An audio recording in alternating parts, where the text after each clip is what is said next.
También voy a abarcar lo que son otros temas, como algunos procedimientos que son básicos en pediatría y sobre el cálculo normal de líquidos en lo que son los niños. La siguiente, por favor. Gracias. Bueno, vamos a empezar por dar algunas definiciones. La primera vamos a definir lo que es una reanimación cardiopulmonar. Vamos a ver que esta va a ser un conjunto de lo que son las maniobras que van a ser de manera temporal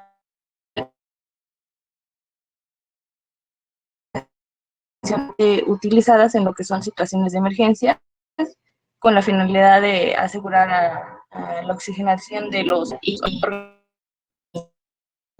van a estar normalizadas que los que son internamente vitales de lo que es el cerebro se detiene de manera súbita, como lo que es en el paro cardiorrespiratorio, independientemente de lo que cause esta parada cardiorrespiratoria.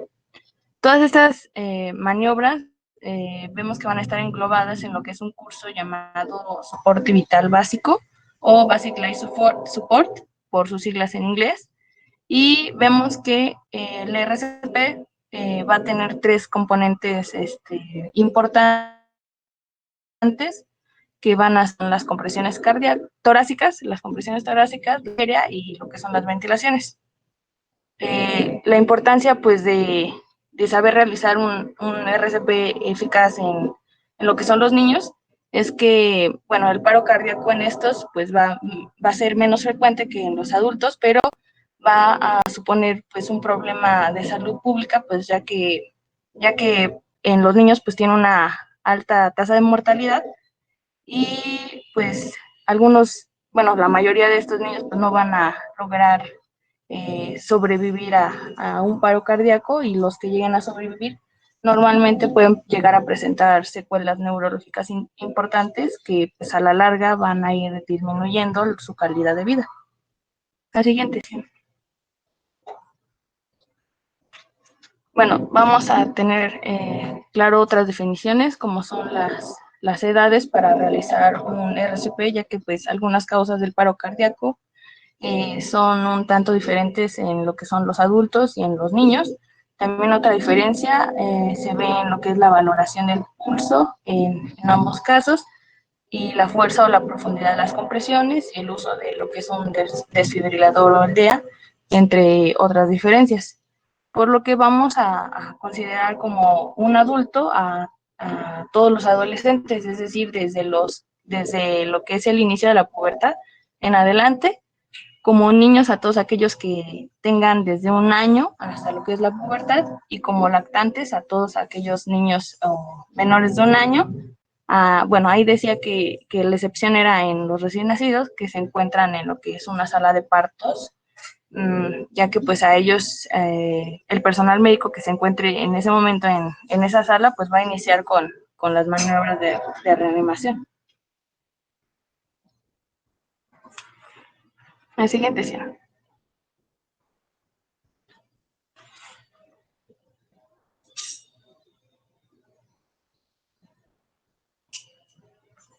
Bueno, ahora otra definición importante es que debemos conocer qué es un paro cardíaco.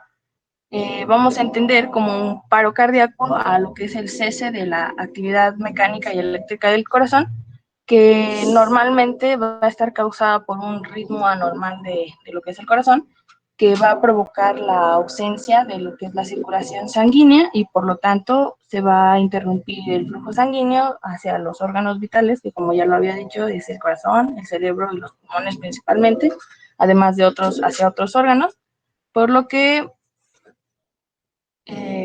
debemos entenderlo más bien como un problema de ritmo.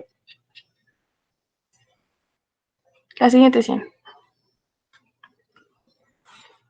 Bueno, debemos tener presente que conocer cómo debemos de dar una RCP de alta calidad en un niño, pues nos va a permitir salvar la vida de este niño o de una persona, ya sea un adulto o un lactante, que pues presenta signos de un paro cardiorrespiratorio, por lo que debemos saber reconocer estas manifestaciones, las cuales pues van a ser lo que es la inconsciencia, es decir, que el niño no va a responder a ningún llamado o a ningún estímulo por más que lo intentemos.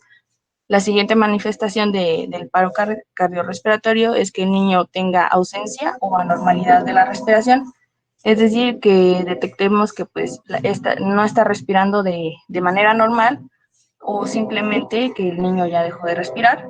Y la última manifestación es que haya ausencia de lo que es el pulso, es decir, que cuando nosotros busquemos el pulso en los niños, que de eso hablaré un poquito más adelante, pues no vamos a detectarlo, no va a ser palpable.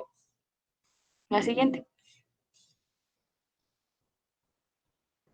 Vamos a ver que existen algunos ritmos cardíacos que van a ser identificables en lo que es el electrocardiograma, que pues nos van a ayudar a reconocer un paro cardíaco. Estos pues se van a denominar ritmos de paro.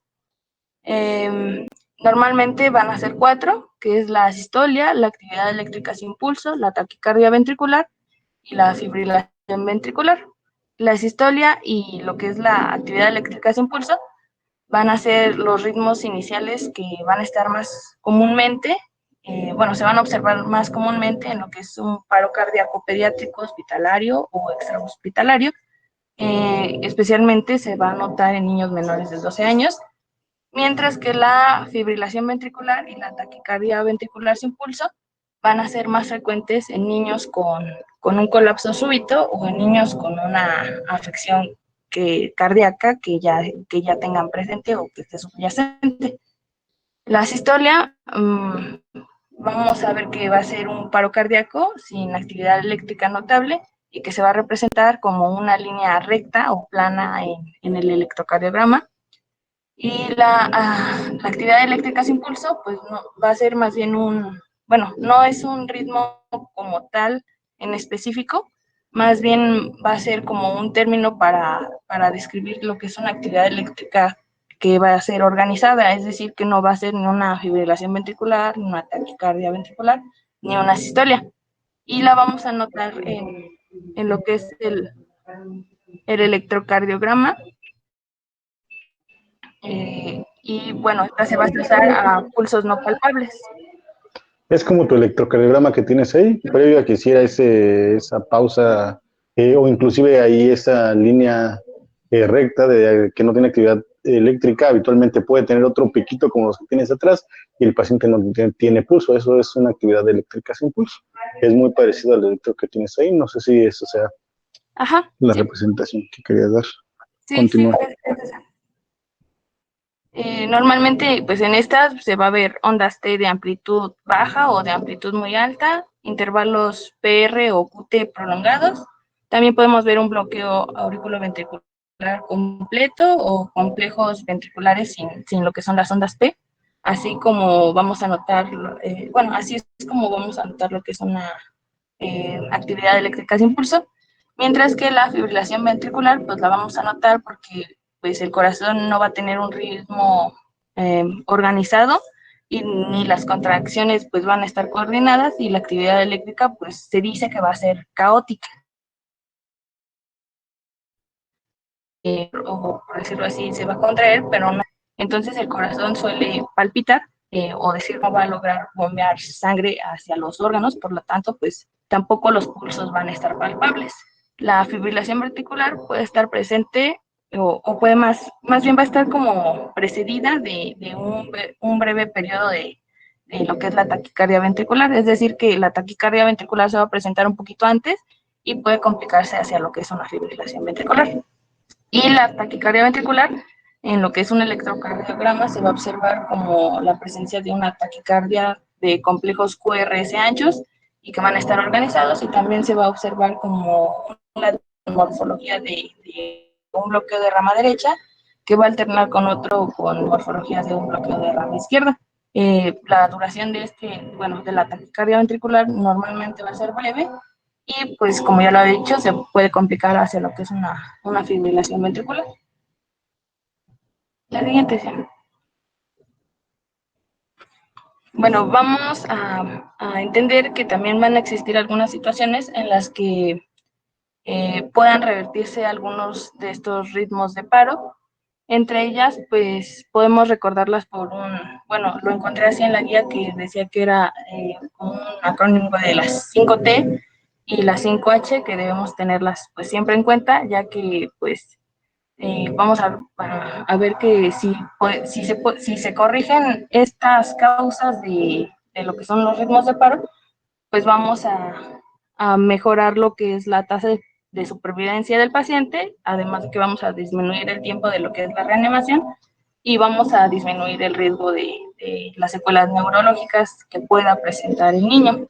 Las 5H van a ser las siguientes, lo que es la hipovolemia, la hipoxia, los hidrogeniones o la acidosis más bien, la hiper o hipopotasemia y bueno, y la hipotermia y bueno, aunque aquí también se mencionaba lo que era la hipoglucemia.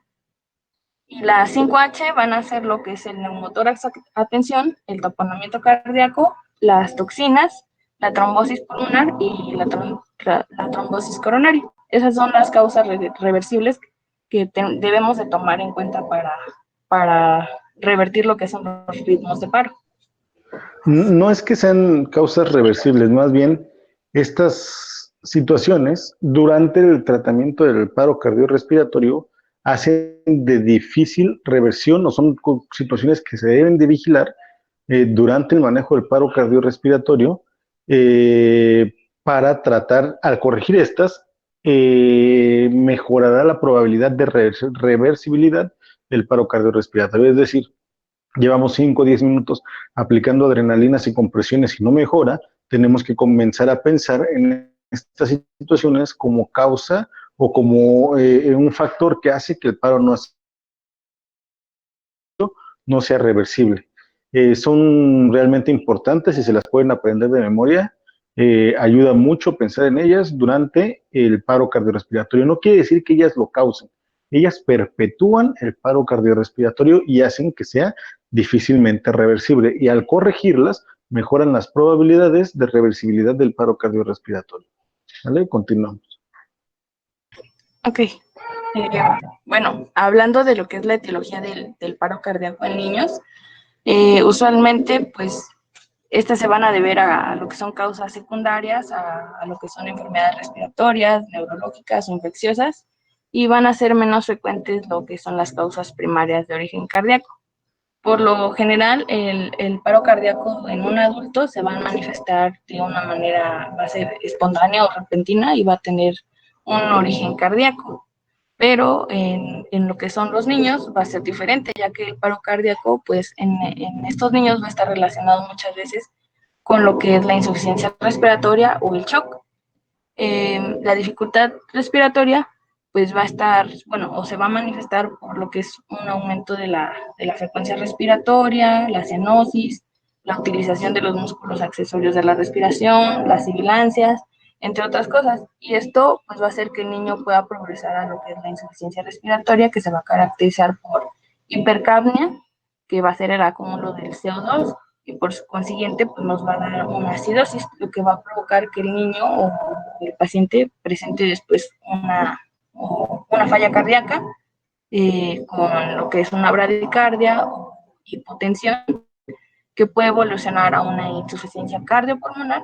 Por lo tanto, pues los problemas cardíacos y los problemas circulatorios como lo que es el shock y la insuficiencia respiratoria pues pueden ser el origen de lo que es un paro cardíaco en los niños.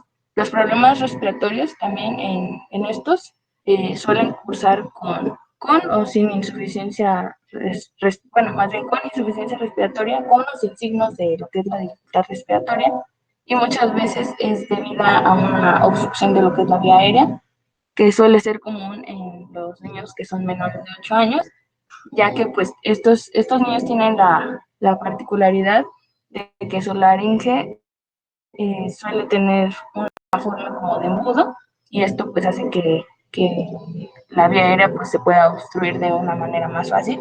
Y mientras que en un niño pues de 8 años vamos a tener, este ya tiene una laringe en forma de cilindro, y es por esto que va a ser más difícil que se puedan obstruir las vías respiratorias en estos niños.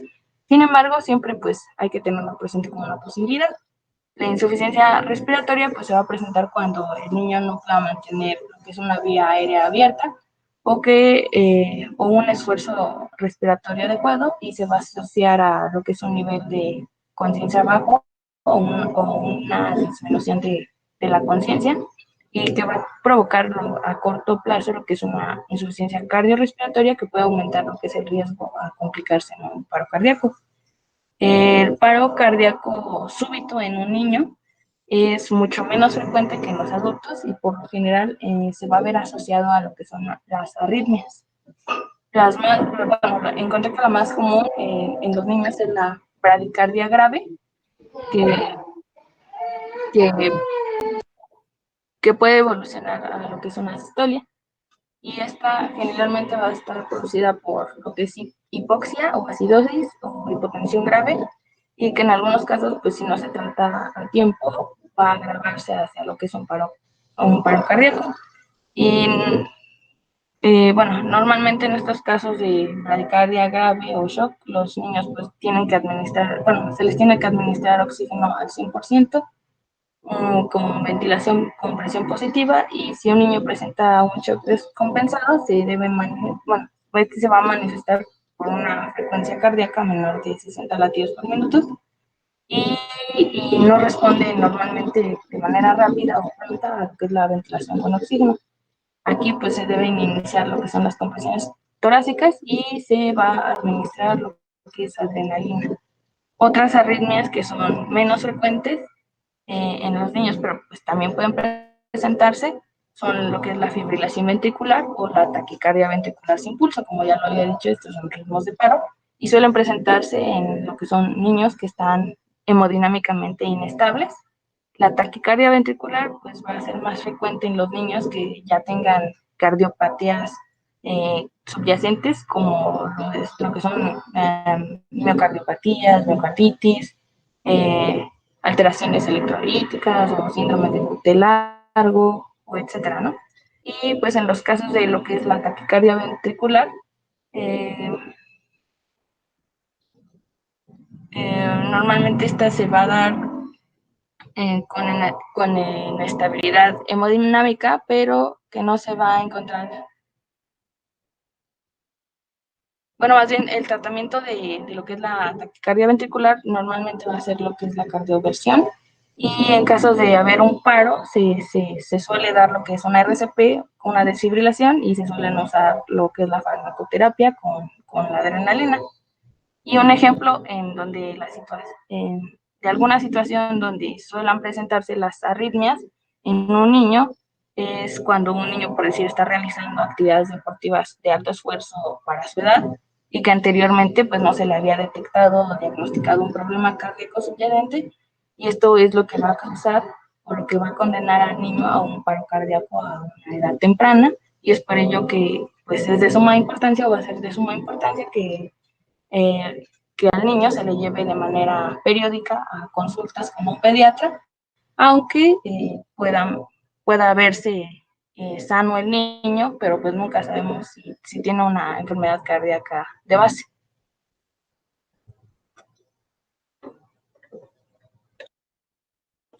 La siguiente sesión. De esa diapositiva, algo solamente que hay que recordar muy bien es la principal causa de paros cardiorrespiratorios en el paciente pediátrico es respiratorio. Después, circulatorios y en general un estado de choque, y por último, paros cardíacos súbitos y arritmias. Eso son lo menos frecuente. Lo primero es respiratorio, nada más. Continuamos. Ok, bueno, como nosotros como médicos debemos conocer que va a existir una cadena de supervivencia pediátrica, debido a que pues, los paros cardíacos en un paciente pediátrico, como ya lo había dicho, bueno, van a ser de mal pronóstico, por lo que bueno, debemos saber qué medidas debemos tener en cuenta a seguir siempre. Lo primero va a ser la prevención y el reconocimiento del paro cardíaco. La prevención suele darse cuando un paciente está en un ambiente intrahospitalario y todo el tiempo pues va a estar siendo monitorizado por lo que es el personal de enfermería o el mismo médico, en donde pues va a estar conectado a un equipo especializado que nos va a mostrar lo que son los cambios en los signos vitales, y si el personal pues determina que algunos de estos signos se alteran, ellos van a actuar de manera en conjunta y rápida para volver a restablecer estos signos. Si no se logra prevenir un paro o es inevitable, debemos saber reconocer lo que son las manifestaciones del paro cardíaco, es decir, las manifestaciones que ya habíamos mencionado anteriormente, y posterior a eso, tras confirmar que realmente es un paro cardíaco, debemos activar lo que es el sistema de respuesta a emergencias. Esta activación, bueno, de este sistema va a variar dependiendo de lo que es la situación y el protocolo que exista, eh, bueno, dependiendo del ambiente donde nos encontremos. Por ejemplo, en un hospital debe activarse un código hospitalario en específico, del cual pues les hablaré un poquito más adelante, o se debe llamar al número de emergencia local, igual se los voy a mencionar más adelante. Después sigue el soporte vital avanzado, que digamos que es la transición desde lo que es el soporte vital básico a cuidados más especializados que requieren de lo que son las habilidades y conocimientos específicos de las patologías o de lo que pueda suceder. Y pues se puede realizar de una manera que puede ser dentro o fuera del hospital. Y normalmente estos equipos de soporte vital avanzado van a proporcionar al paciente lo que pueden ser electrocardiogramas de dosis y derivaciones, monitorización cardíaca avanzada, intervenciones electroterapéuticas, por ejemplo, la cardioversión, o se pueden obtener accesos vasculares y se van a administrar lo que son fármacos en específico, o se va a colocar algún dispositivo avanzado para lo que es la vía aérea. Y por último están los cuidados post-paro cardíaco.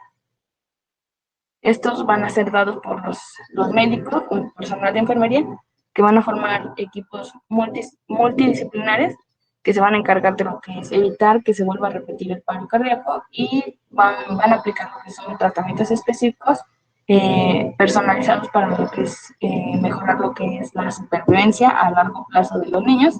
Y este puede ser que se dé en una sala de unidad de cuidados intensivos o en una unidad de cuidados intensivos neonatales.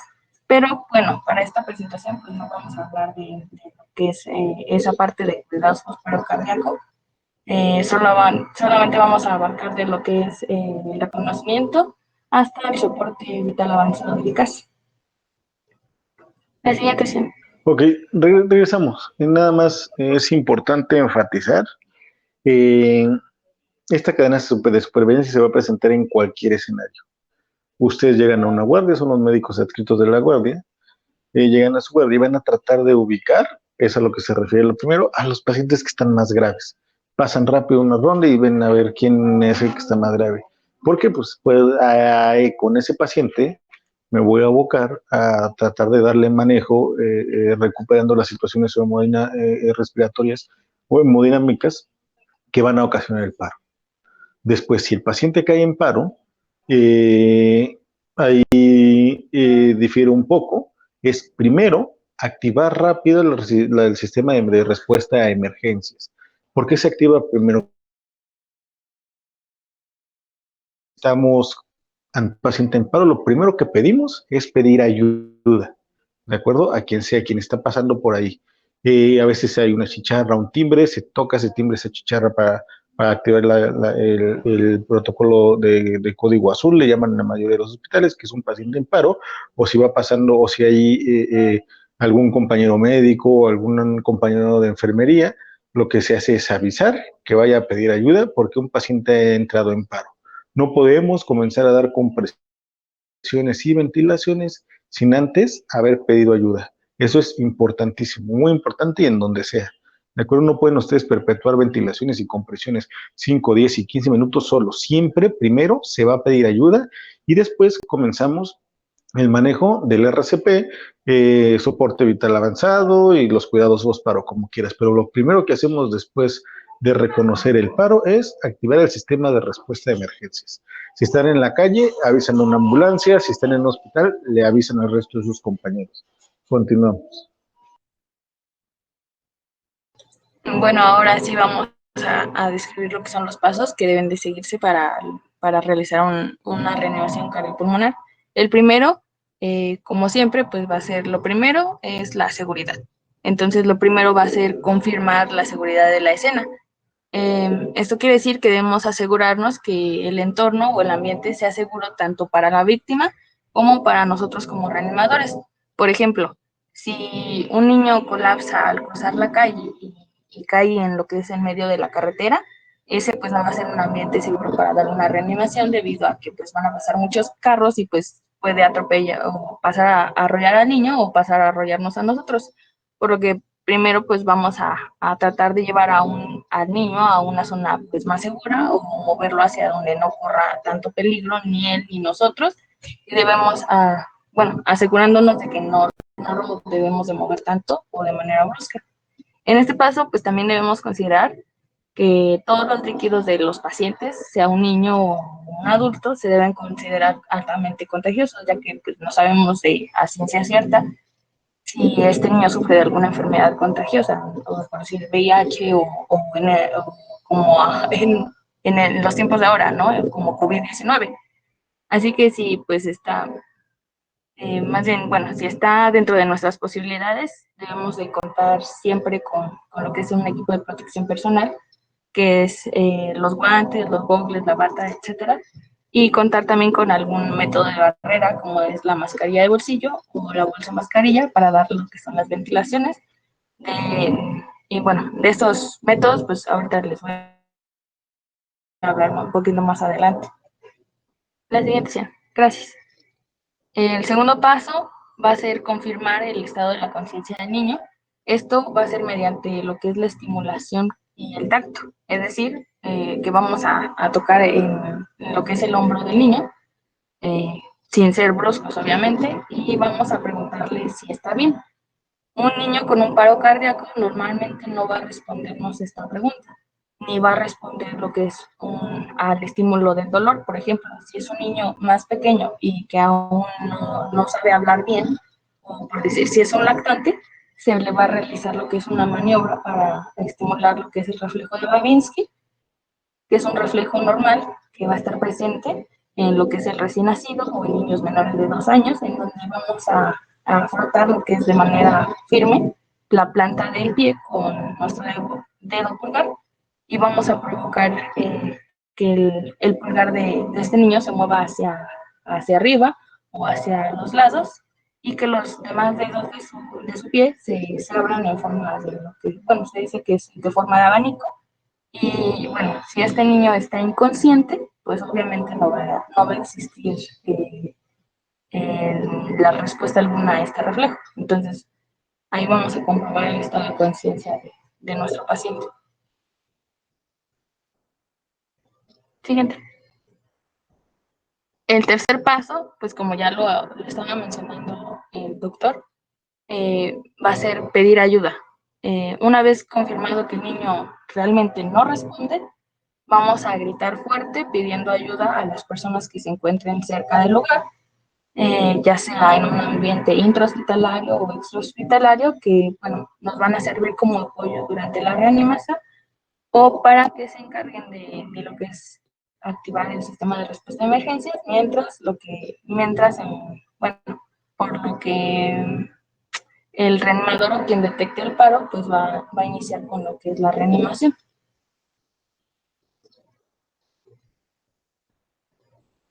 Como otro punto del tercer paso, bueno, este debe ir en conjunto con lo que es la activación del sistema de respuesta de emergencias. O sea, van a ir en conjunto el pedir ayuda y el activar el sistema de respuesta de emergencias.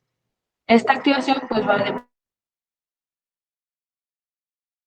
lo que es la situación en la que nos encontremos y del protocolo local.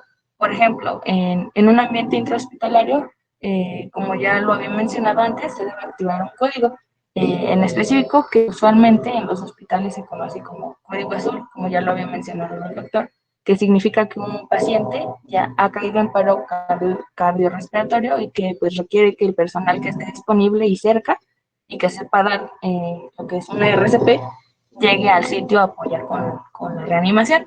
Y en un ambiente extrahospitalario, por ejemplo, que estemos en la casa o en la escuela o en la oficina, se debe activar el sistema de respuesta de emergencias, llamando al número de emergencias local, que, bueno, en este caso en la Ciudad de México es el 911.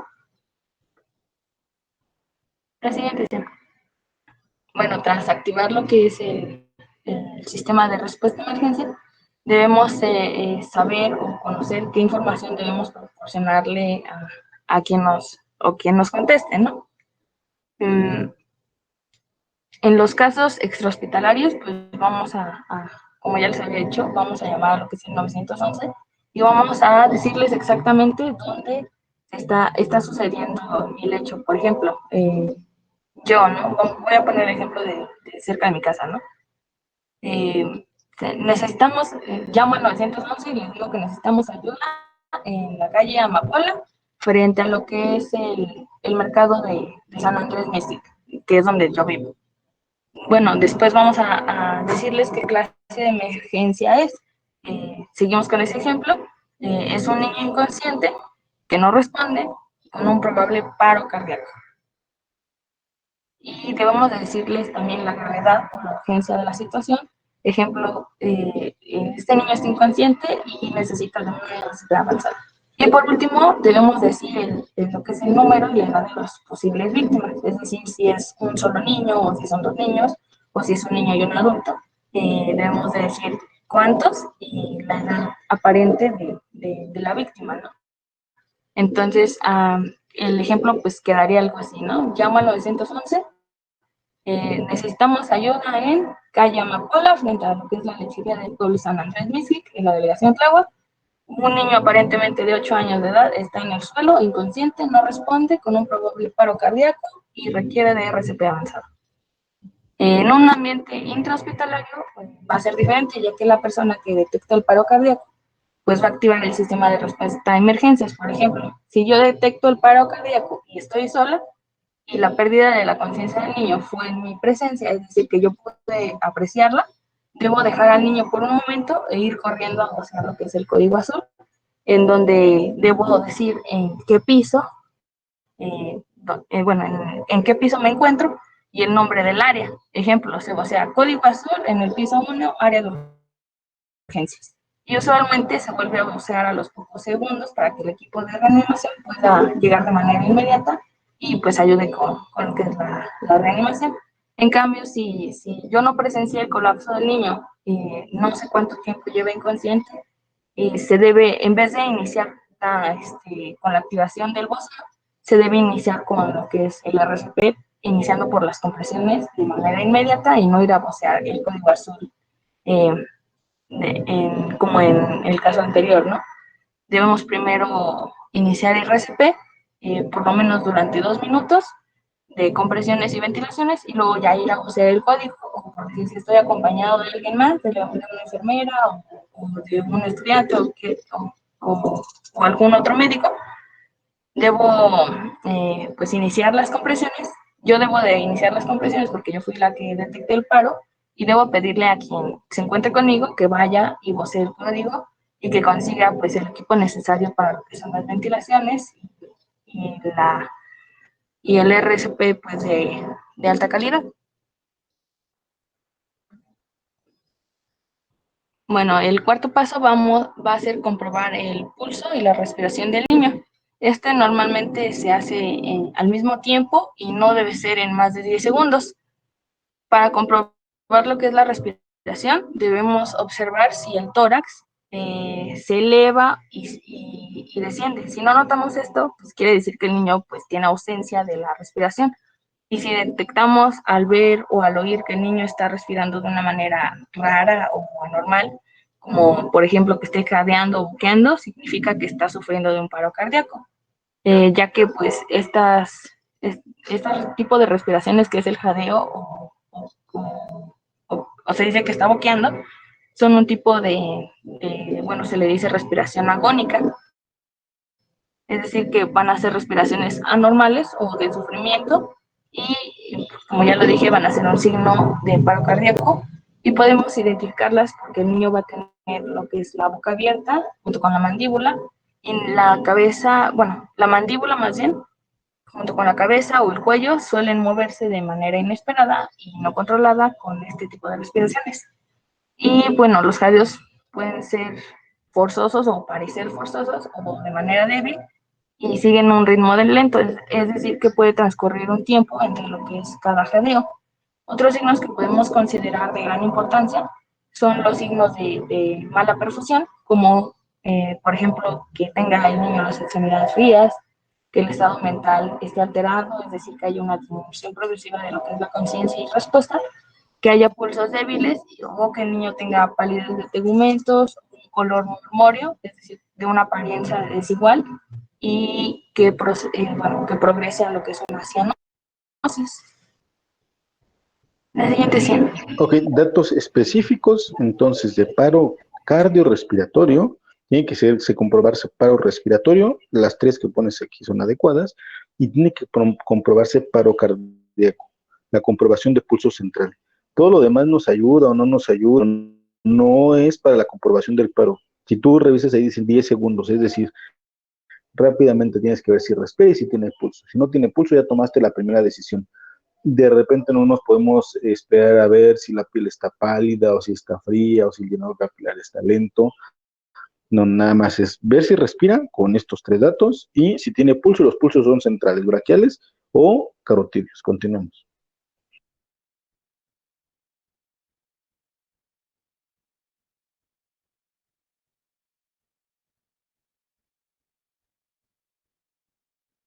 Bueno, como ya les estaba comentando, el pulso debe comprobarse a lo que es al mismo tiempo en que se evalúa si el niño respira o no respira. Esto para evitar lo que son las demoras del inicio de las compresiones. En los niños pues se comprueba el pulso palpando lo que es la arteria carótida o la arteria femoral y en un lactante pues se comprueba, como ya lo había mencionado mi compañera cuando dio RCP neonatal, se comprueba en lo que es la arteria braquial. Para un lactante la técnica pues va a ser poner 2 o 3 dedos en lo que es la cara interna del brazo a media altura entre lo que es el codo y el hombro del lactante y se va a presionar para tratar de sentir un pulso al menos, bueno, en menos de 10 segundos. Y en los niños pues se va a colocar 2 dedos en lo que es la cara interna del muslo, entre lo que es el hueso de la cadera, el fémur y el hueso púbico, justo debajo de lo que es la ingle, donde la pierna se va a unir con el torso y ahí debemos presionar igualmente y tratar de buscar un pulso durante por lo menos 5 segundos, pero no más de 10. Debemos de tener en cuenta que a veces es difícil comprobar el pulso en un niño o en un lactante, por lo que si no llegamos a detectar el pulso en menos de 10 segundos, se debe iniciar inmediatamente las compresiones torácicas y no esperarnos hasta detectar el pulso en un niño. Es como ya lo estaba comentando el doctor.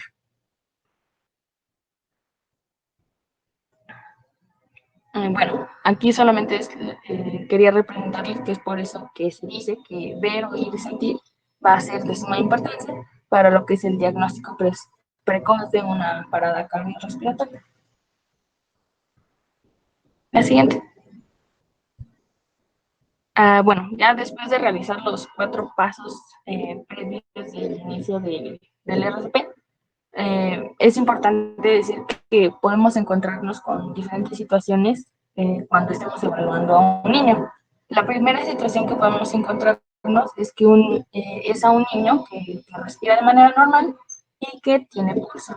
En estos casos, lo primero que debemos hacer va a ser activar el sistema de respuesta a emergencias nosotros mismos y debemos después revisar lo que es al lado del niño y debemos vigilarlo y revisar sus signos vitales cada 2 a 5 minutos por lo menos para ver que su situación pues, no empeore o que su nivel de conciencia empiece a disminuir.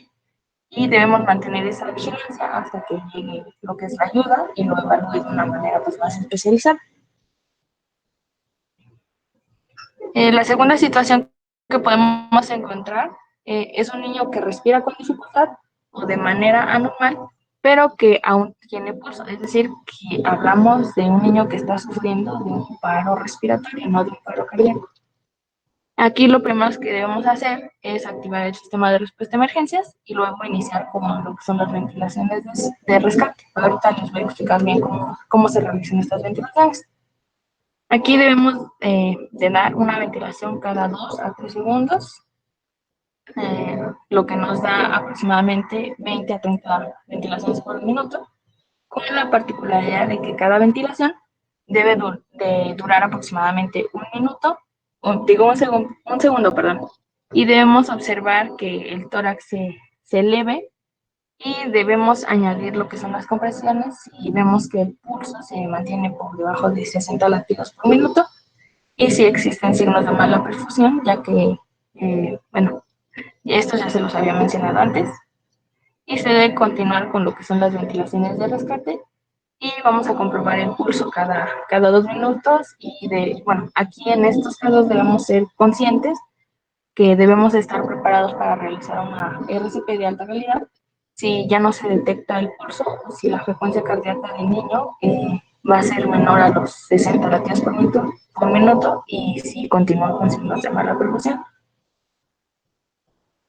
Bueno, las ventilaciones de rescate se van a realizar de las siguientes formas, que es mediante el uso de lo que es la mascarilla de bolsillo o el uso de la bolsa mascarilla o mediante lo que es la técnica boca a boca o la técnica boca a boca y nariz.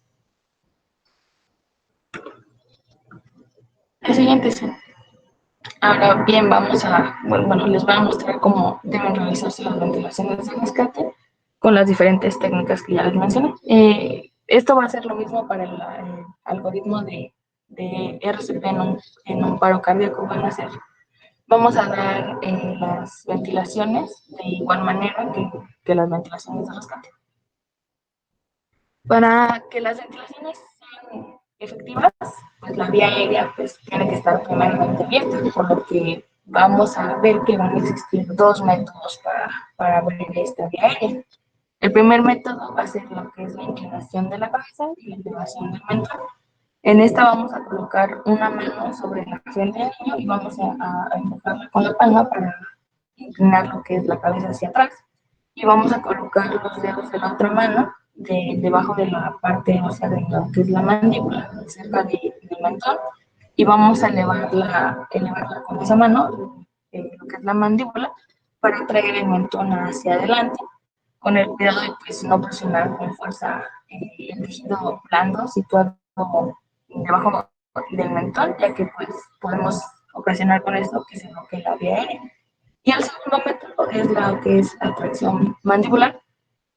Y en este pues debemos colocar una mano a cada lado de la cabeza del niño, apoyando o no los codos sobre una superficie plana y debemos poner los dedos debajo de lo que es los ángulos de la mandíbula del niño y debemos intentar levantarlo con ambas manos, desplazando lo que es la mandíbula hacia adelante y al mismo tiempo pues, teniendo en cuenta que si los labios del niño si se cierran, pues debemos empujar al inferior con el pulgar para abrirlo. Lo siguiente, sí. Bueno, vamos a empezar hablando por las técnicas de ventilaciones con dispositivos.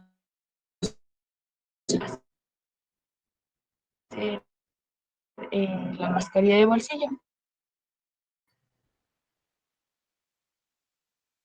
Esta pues normalmente va a tener la unidireccional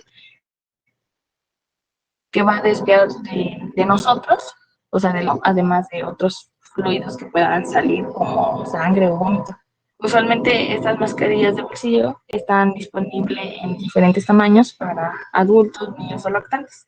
Para usarla de manera correcta, debemos situarnos a lo que es a un lado del niño o de la víctima, sea quien sea.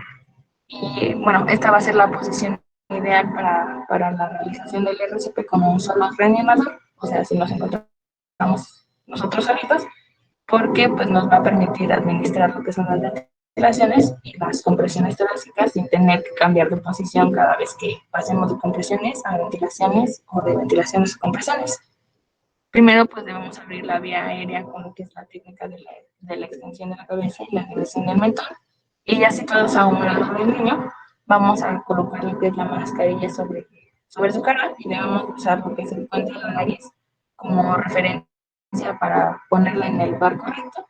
Debemos colocar o pegar la mascarilla al rostro con la mano que está pues, más cerca a lo que es la cabeza del niño y debemos poner los dedos índice y el pulgar en el borde de la mascarilla formando una C y luego debemos colocar lo que es el pulgar de la otra mano en el borde de la mascarilla y los demás dedos en lo que es la porción ósea de la mandíbula y vamos a levantar esta mandíbula para tratar de abrir la vía aérea mientras pues eh, bueno, debemos presionar con fuerza lo que es el borde exterior de la mascarilla para evitar que haya fugas del aire al momento de las ventilaciones. Por último, pues debemos administrar lo que es una ventilación por un segundo, que va a ser el tiempo suficiente para hacer que el tórax se lleve.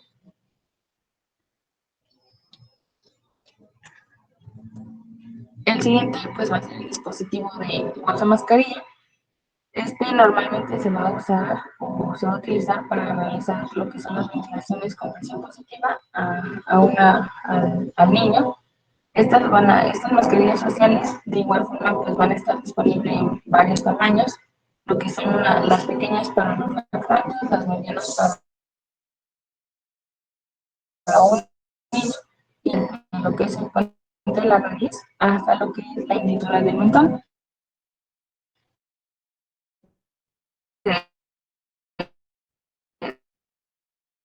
Realmente se cubre la nariz y la boca, que pues puede estimularse el reflejo vagal en el niño y bueno, esto pues nos puede llevar a que el niño sufra de un síncope y bueno, esta mascarilla va a tener la característica de tener un sello hermético para realizar las ventilaciones pues, de una manera eficaz.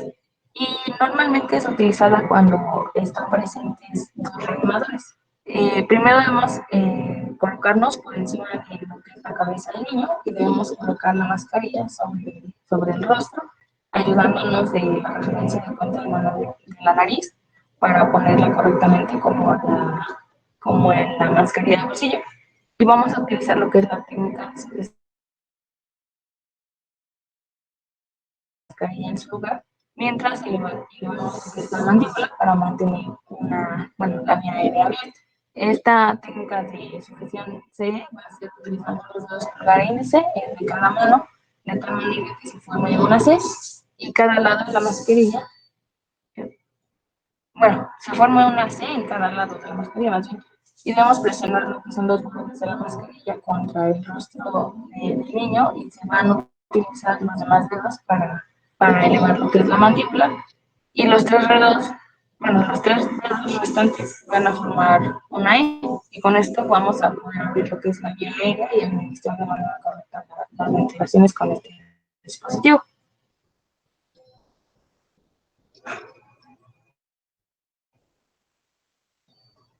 Ahora vamos a ver lo que son las técnicas para realizar las ventilaciones sin un dispositivo de barrera, ya que en algunas ocasiones pues no vamos a contar con estos cuando presenciemos pues un paro cardíaco, por decirlo, en la casa o en la oficina o en la escuela o en algún otro lugar. Debemos tener en cuenta que las ventilaciones en los niños van a ser muy importantes, eh, ya que normalmente los niños que desarrollan un paro cardíaco a menudo van a presentar insuficiencia o un paro respiratorio que va a reducir lo que es el nivel de oxígeno en la sangre. Incluso, se dice que incluso antes de que se produzca lo que es el paro, y por este motivo es que en los niños las compresiones por sí solas no van a ser tan eficaces como las compresiones y ventilaciones para distribuir lo que es la sangre oxigenada hacia el corazón y el cerebro. Ahora bien, lo que es la técnica de la ventilación boca a boca va a ser una técnica que va a ser rápida y efectiva para realizarse de la siguiente forma. Primero debemos abrir lo que es la vía aérea mediante lo que es la técnica de la cabeza y la elevación del mentón. Luego debemos cerrar la nariz del niño pinzándola con nuestros dedos pulgar e índice y realizaremos una ventilación normal y debemos observar que el tórax del niño pues se eleve. Si no logramos insuflar pues, los pulmones del niño con esta técnica, después de 2 intentos, debemos reiniciar inmediatamente las compresiones. Y la técnica de boca a boca y nariz es la más, bueno, se va a indicar más en lo que son los lactantes. Eh, Aquí vamos a abarcar lo que es la boca y la nariz del niño. Eh, y bueno, se dice que si no logramos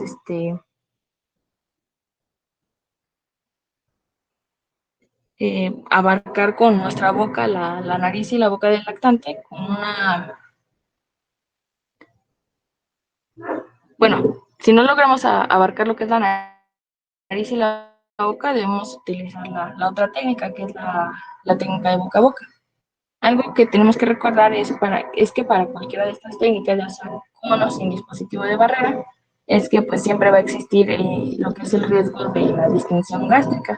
En casos donde pues se administren las ventilaciones con demasiada rapidez o con una fuerza excesiva, y bueno, así pues el aire va a entrar a lo que es el estómago más que en los pulmones, y lo que va a ocasionar pues esta distensión gástrica que puede provocar que el niño vomite, y pues no va a ser nada agradable que estemos dando ventilaciones boca a boca y el niño tienda a vomitar. Muy bien. La técnica boca a boca realmente espero que nunca la tengan que emplear. No existe fundamento legal para que ustedes en la calle, o sea, los pongo en la situación, en una posible situación. No existe ningún fundamento legal que los obligue a dar maniobras de ventilación a un paciente estando en la calle. Es decir, yo en lo personal no me arriesgaría a ventilar a un niño de esta manera mientras estás en la calle. Pues prácticamente conocerla, esperemos que nunca algún familiar puede tener la necesidad de presentar este tipo de ventilación y nosotros no contar con el equipo en casa. Acotar nada más, la ventilación para un lactante será solamente con el aire que tengamos en la boca, y la ventilación para un paciente o un niño será con el aire de una ventilación normal de nosotros, el aire exhalado después de una respiración normal de nosotros. ¿De acuerdo? Continuamos. Bueno, por último, la tercera situación que podemos encontrarnos es que tengamos a un pacientito que pues ya no respira y no tiene pulso. Es decir, que es un paciente que tiene manifestaciones de un paro cardíaco. Aquí pues vamos como ya les había mencionado, se va a detectar un colapso por paro cardíaco, y normalmente si nos encontramos solos y notamos que no fue repentino y no fue en nuestra presencia, se va a iniciar lo que es el RCP de alta calidad y se va a mantener durante 2 minutos. Se va a proceder a quitar lo que es la ropa que cubra el tórax, y vamos a iniciar por las compresiones. Y si nos encontramos solos y el colapso por el paro cardíaco fue repentino y en nuestra presencia, vamos a dejar a la víctima y vamos a activar lo que es el sistema de respuesta a emergencias. Vamos a conseguir un DEA si se encuentra disponible, y el material para lo que es la ventilación. Eso ya se los había comentado antes. Bueno, las características de una RCP de alta calidad van a ser las siguientes. Se va a iniciar lo que son las compresiones tras los 10 segundos de haberse identificado lo que es el paro cardíaco, para evitar que pues haya un aporte inadecuado de oxígeno hacia lo que son los órganos vitales. También debemos iniciar lo que son las compresiones comprimiendo de manera fuerte y rápida a una frecuencia de 100 a 120 compresiones por minuto, a por lo menos un tercio de la profundidad del tórax, que es aproximadamente 5 centímetros en lo que son los niños y 4 centímetros en lactantes. Debemos permitir por cada compresión una expansión torácica completa después de cada compresión, y vamos a minimizar lo que son las interrupciones de las compresiones a menos de 10 segundos, y debemos realizar lo que son las ventilaciones eficaces. Como bueno, ¿cómo sé que esas ventilaciones van a ser eficaces? pues porque vamos a ver que el tórax realmente se está elevando. Y por último, debemos evitar lo que son las ventilaciones excesivas por el riesgo de distensión gástrica, como se los había comentado. Muy importante esta diapositiva. Siempre hay que tenerla presente para saber que nuestro RCP que estamos dando es de buena calidad. Todas las características están bien. Continuamos. Ahora vamos a pasar a hablar cómo deben realizarse las compresiones en los niños. Bueno, las compresiones torácicas van a depender si existe un reanimador o dos reanimadores. La relación compresión-ventilaciones sin dispositivos avanzados para la vía aérea van a depender. Si es un reanimador, se van a dar 30 compresiones y dos ventilaciones. Y si hay dos reanimadores, se va a pasar por una relación compresión-ventilaciones de 15 compresiones por cada dos ventilaciones. En cambio, si existe ya un dispositivo avanzado para la vía aérea, se van a dar compresiones continuas con una frecuencia de 100 a 120 compresiones por minuto y se va a dar una ventilación cada 6 segundos o, bueno, aproximadamente nos va a dar 10 ventilaciones por minuto.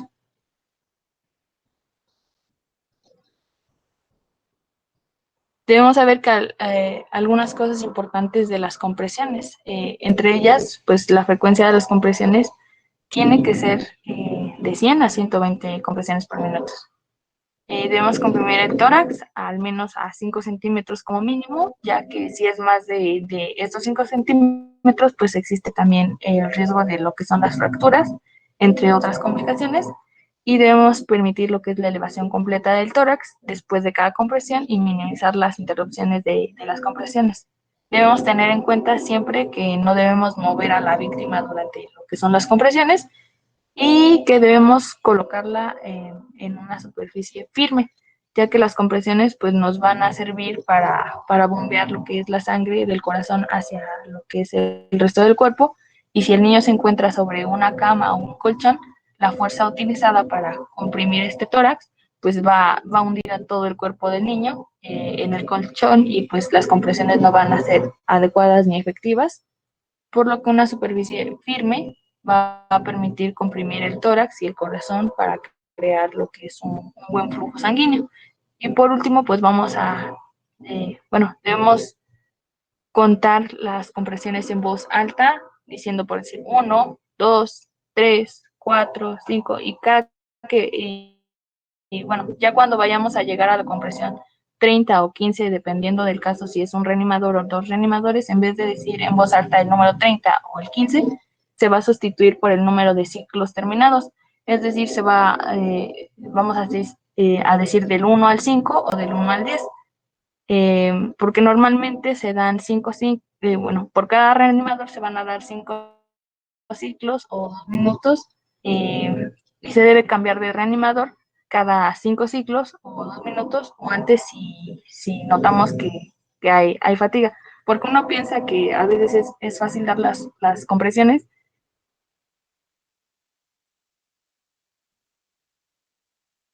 pero realmente sí cansan mucho, entonces se fatiga en 2 minutos, debemos cambiar.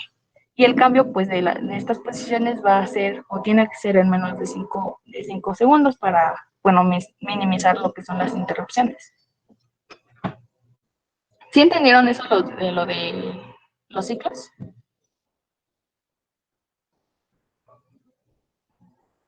Sí, Ingrid.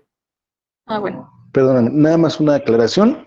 Eh, eh, Actualmente los ciclos, indistintamente para uno o dos reanimadores, son de 15 compresiones por dos ventilaciones. 15 compresiones, dos ventilaciones, aunque sea uno o dos reanimadores. De acuerdo, en la literatura previa, aquí mencionaba que podrías cambiar de 30 a 2, que actualmente es 15 compresiones, dos ventilaciones. ¿De acuerdo? ¿Cuál es el motivo? Porque uno de los principales motivos del paro cardiorrespiratorio en niños es respiratorio, entonces necesitamos ventilar bien a nuestro paciente. Es lo único. Continuamos.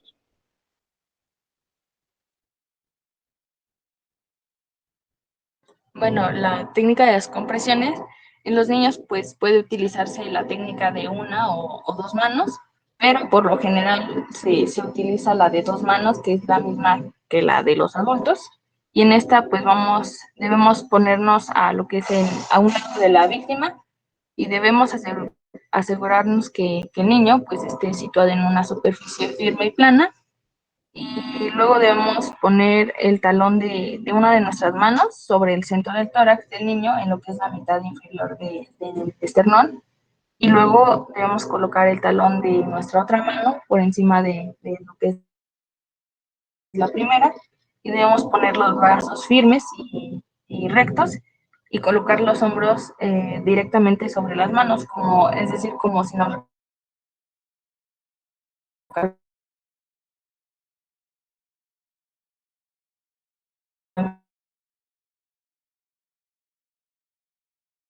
no debemos tocar lo que son los brazos o las compresiones, y entre cada compresión pues debemos asegurarnos que el tórax vuelva a su posición normal, ya que pues una expansión incompleta de este tórax va a reducir lo que es el llenado del corazón. La siguiente.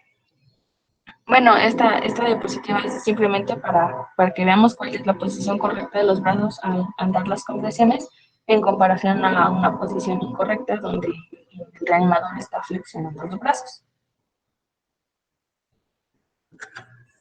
Bueno, para realizar las ventilaciones se van a dar 2 ventilaciones cada una. Bueno, como ya lo había dicho, las y esto pues ya no va a depender del número de reanimadores como lo acaba de decir el doctor.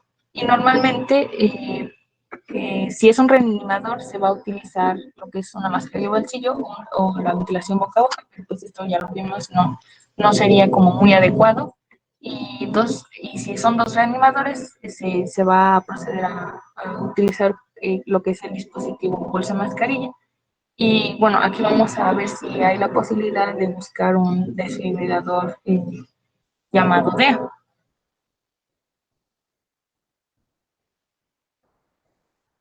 Bueno, el desfibrilador externo automático o DEA va a ser un equipo que va a ser ligero y portátil, que nos va a servir para identificar lo que es un ritmo cardíaco anormal que va a precisar una descarga.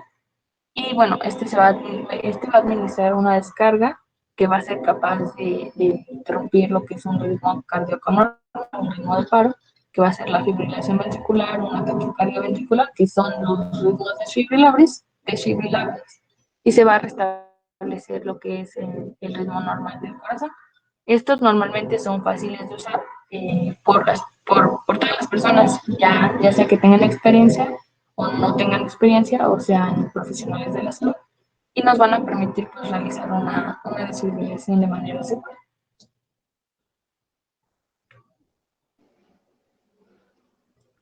Bueno, aquí vemos que las partes del DEA normalmente tiene una pantalla de órdenes visuales, por lo mismo es de fácil uso.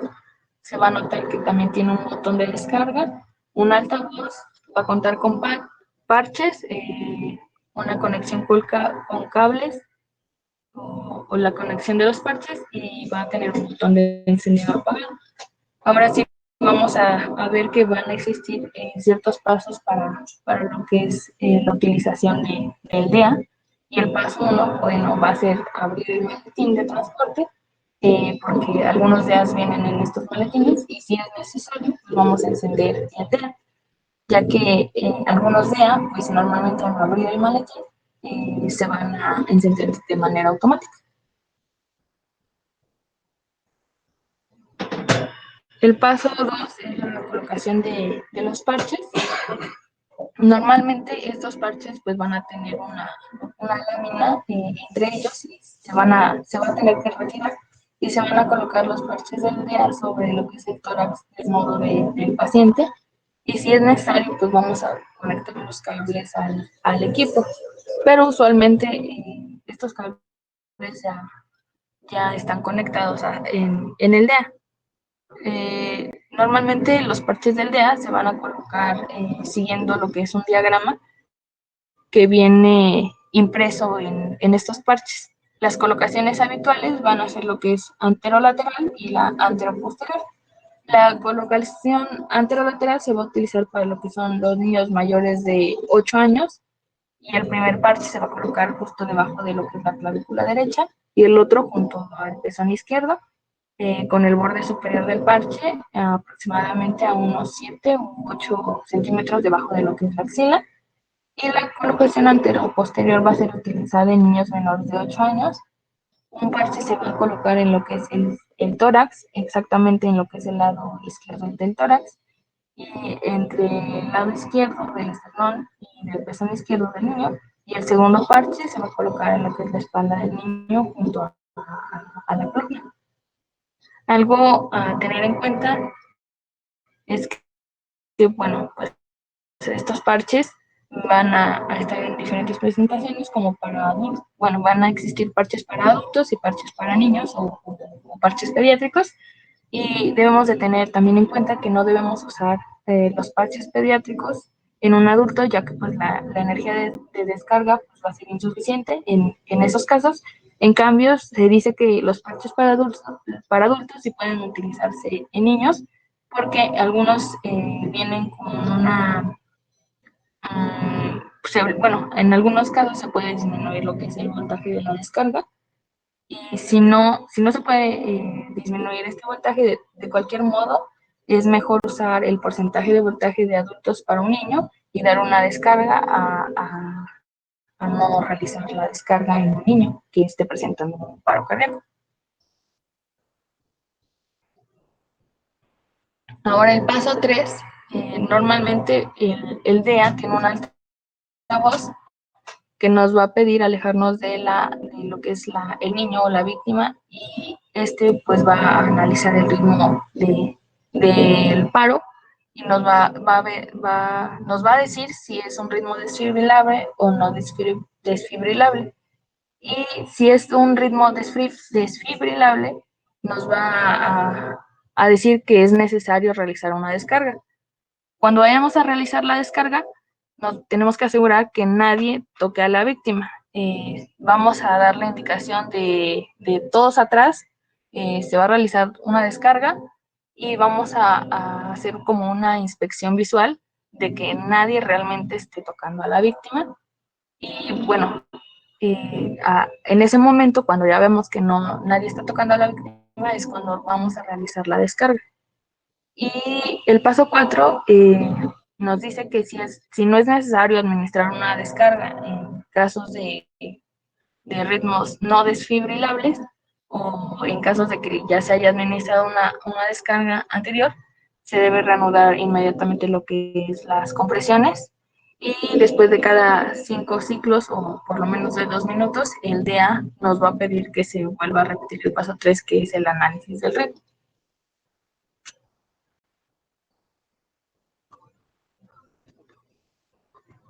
Bueno, también vamos a ver que va a haber algunas situaciones especiales que debemos considerar para lo que es la colocación de los parches del DEA. Aquí no debemos utilizar el DEA en presencia de agua. Por ejemplo, en un niño que cayó a una piscina, primero debemos de secar el tórax antes de poner los parches. Y tampoco debemos colocar los parches sobre lo que son los desfibriladores o marcapasos implantados en un niño, ya que pues se puede, bueno, estos desfibriladores o marcapasos pueden, bueno, se dice que pueden bloquear la administración de la descarga y se deben colocar por lo menos a 1 centímetro debajo de estos. Y tampoco debemos colocar los parches del DEA sobre un parche de medicamentos, ya que pues estos pueden bloquear lo que es la transferencia de energía e incluso pues nos puede llegar a provocar quemaduras en los niños. Y por lo que antes de poner los parches debemos quitar ese apósito o ese parche de medicamento y debemos limpiar la zona. Ya después de esto se colocan los parches y se puede administrar la descarga.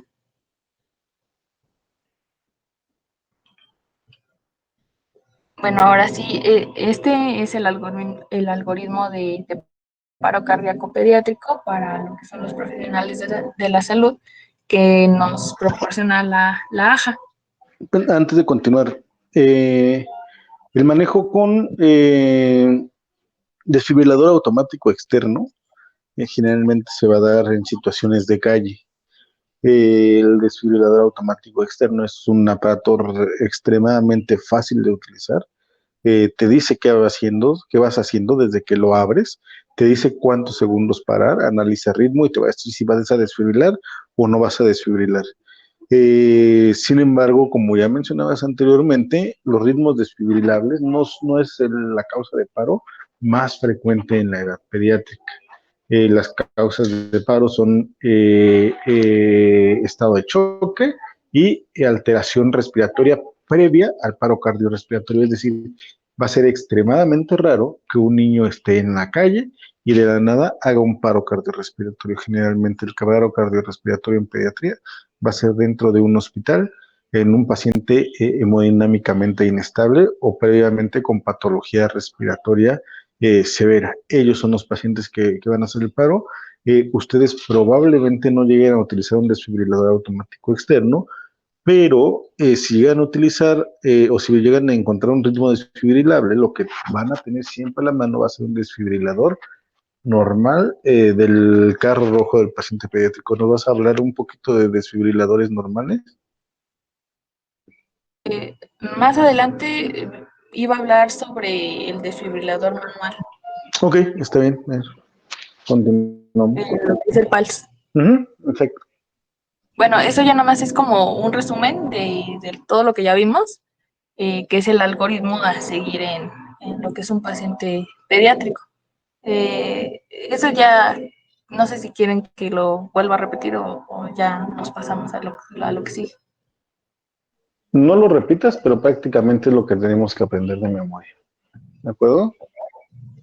Uh-huh. Es como el resumen de todo. Sí, exacto. La siguiente, sí. Bueno, ahora vamos a ver lo que es el soporte vital avanzado pediátrico o PALS. Okay, lo anterior nada más fue la parte del aspecto básico, de saber cómo voy a dar mis compresiones, cómo voy a hacer para abrir la vía respiratoria de mi paciente, qué dispositivos o de qué forma puedo ventilarlo, cómo van los ciclos de compresión, ventilación, cuánto dura un ciclo, 2 minutos, por ejemplo. Es lo básico. Lo que para médicos, médico general, médico de otra especialidad, enfermería, el personal encargado del cuidado de la salud básicamente debe saber sobre el manejo del paro cardíaco en un paciente pediátrico. ¿De acuerdo? Continuamos. Bueno, ya una vez entendido lo que es el soporte vital básico, vamos a ver lo que es el soporte vital avanzado en los niños. Bueno, voy a tratar de ser lo más breve posible para explicarles. Normalmente el objetivo principal de lo que es el soporte vital avanzado es la restauración de un ritmo cardíaco espontáneo y la mejora de lo que es la perfusión. El PALS va a incluir los siguientes aspectos que van a hacer lo que es la evaluación del ritmo, es decir, si es desfibrilable o no desfibrilable, la colocación de un acceso vascular, la desfibrilación, la terapia con medicación o la farmacoterapia y el manejo avanzado de la vía aérea.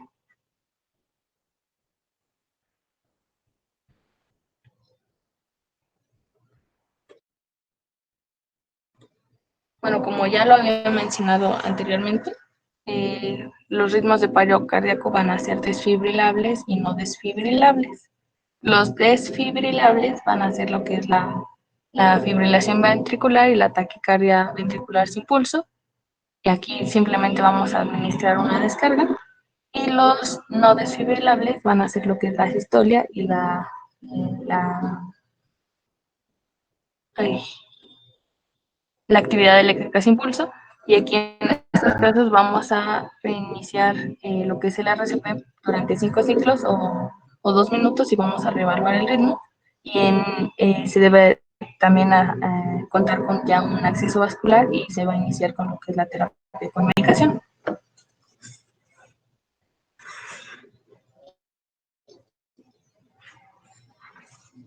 Bueno, vamos a ver que la desfibrilación va a ser una descarga no sincronizada que se va a usar solo en ritmos que van a ser desfibrilables con monitorización invasiva.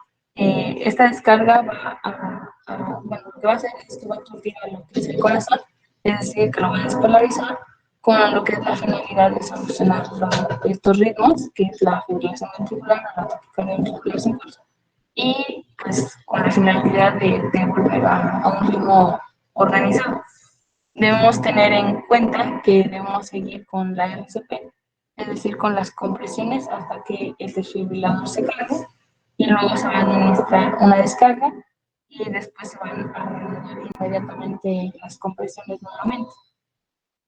Y si la descarga elimina estos ritmos, se va a continuar con lo que es la RCP. Y si no se elimina estos ritmos con la descarga, probablemente va a significar que el corazón ya está probablemente isquémico y que pues no va a responder a lo que es la desfibrilación y a la medicación.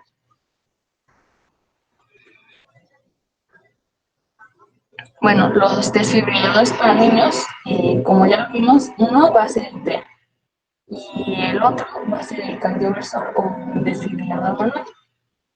Eh, los desfibriladores manuales se dice que pues, la dosis de energía eléctrica óptima para lo que es la desfibrilación pediátrica pues aún no está bien establecida, por lo tanto va a ser desconocida, pero se encontré que en lo que es el algoritmo viene que es una dosis inicial de 2 a 4 joules por kilogramo. En la primera descarga se va a administrar una dosis de 2 joules por kilogramo y si la fibrilación ventricular o la taquicardia ventricular sin pulso persisten tras lo que es la verificación del ritmo, se va a administrar una segunda descarga a una dosis de 4 joules por kilogramo y si después de esto sigue siendo persistente la fibrilación ventricular, pues ya es cuando vamos a administrar una descarga igual de 4 joules por kilogramo o mayor a esto sin superar los 10 joules por kilogramo o la dosis máxima para los adultos.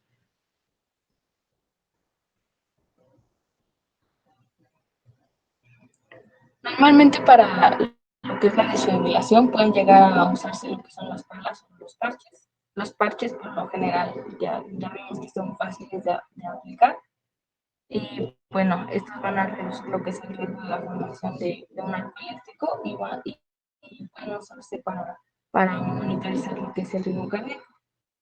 El arco eléctrico se va a producir frecuentemente frente a lo que es la falla o una mala maniobra de lo que son los equipos eléctricos. Y bueno, esto sucede porque entran en contacto los conductores entre sí, lo que va a provocar lo que son flashover de corriente eléctrica que se va a propagar a través del aire. El peligro de este fenómeno se debe a que puede ocasionar un calor excesivo, una gran explosión o un efecto lumínico y una elevada onda de expansión. Pero pues como ya vimos, los parches van a reducir este riesgo de la formación de este arco eléctrico. Y en las palas, pues antes de usarla debemos tener en cuenta que debemos aplicar fil conductor, crema, pasta, un parche de desfibrilación entre cada pala y el torres del niño para reducir lo que es la impedancia transtorácica, que es la resistencia al paso de la corriente entre lo que es un electrodo que se va a colocar en lo que es el ventrículo derecho y el generador de un desfibrilador intracardíaco. Aquí no debemos utilizar empapadas en solución salina, geles para ecografías, ni parches con alcohol o medicamentos, ya que pues, con el uso de estas palas se pueden provocar lo que son quemaduras o llegar incluso hasta provocar incendios. Entonces debemos de tener esto en cuenta.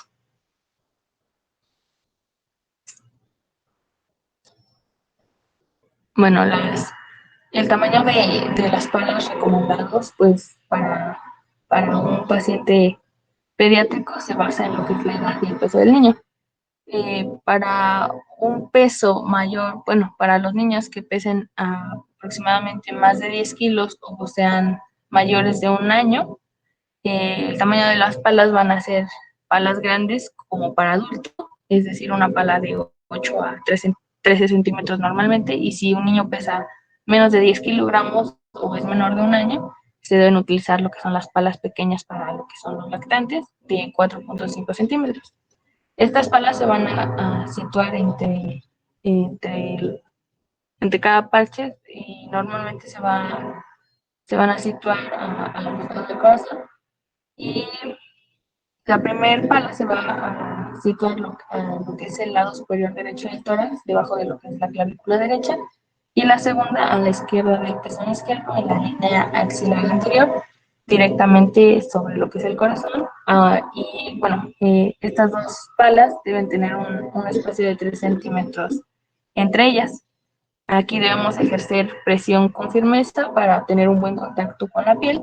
Debemos avisar, como ya lo habíamos visto con la idea, antes de administrar la descarga. Igualmente se va a realizar una inspección visual para ver que realmente nadie esté tocando al paciente antes de la descarga. Vamos a gritar todos fuera y después vamos a administrar lo que es la descarga.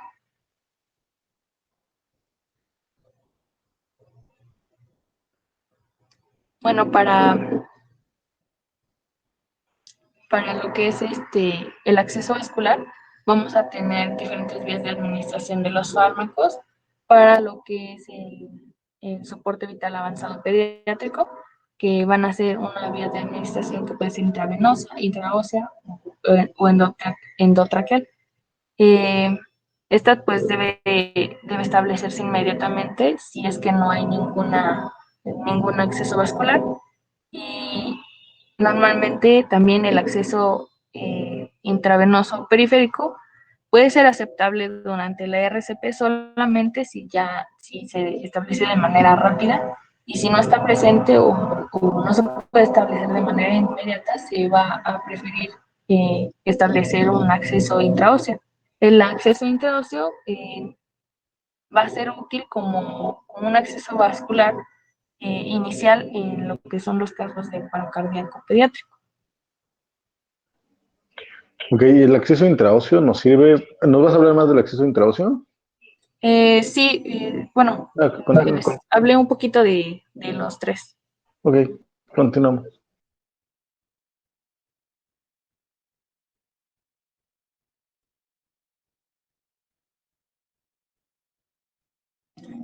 Bueno, el acceso vascular por lo que es una vía intravenosa puede ser de dos tipos, lo que es una vía intravenosa periférica o una vía intravenosa central. El acceso intravenoso periférico va a ser mucho más preferible a lo que es un acceso venoso central para lo que es la administración de los medicamentos y líquidos durante lo que es la reanimación, ya que la vía periférica pues no va a requerir de que detengamos las compresiones para su colocación. Sin embargo, una desventaja de esta es que pues, la administración de los fármacos a la circulación central pues va a verse más lenta o se va a retrasar, mientras que una vía venosa central pues va a ser más segura que la periférica, pero que no es muy necesaria durante la RCP, ya que pues a diferencia de la periférica, su colocación pues sí va a requerir de que se interrumpan las compresiones torácicas, además de que puede ocasionar complicaciones como son las alteraciones musculares, hematomas, neumotórax o hemorragias. En cambio, pues si el catéter venoso central ya está colocado con anterioridad, pues va a ser digamos que la vía de preferencia para lo que es la administración de fármacos y líquidos.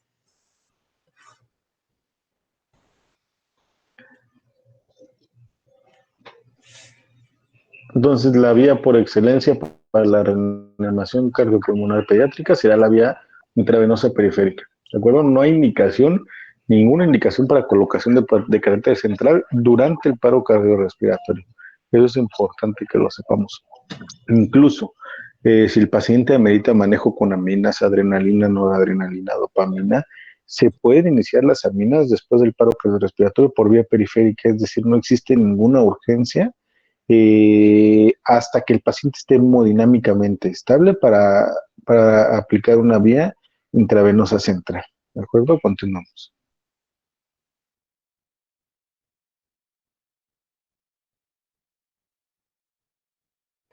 Bueno, con el fin de lo que es mejorar la administración de los fármacos a la circulación central, debemos hacer lo siguiente cuando debamos administrar fármacos por una vía intravenosa periférica. Vamos a administrar el fármaco en una inyección en bolo, mientras que vamos a continuar con lo que son las compresiones torácicas, seguidas de un bolo de 5 mililitros de solución encontré que era fisiológica para mover lo que es el fármaco de la circulación periférica a lo que es la circulación central.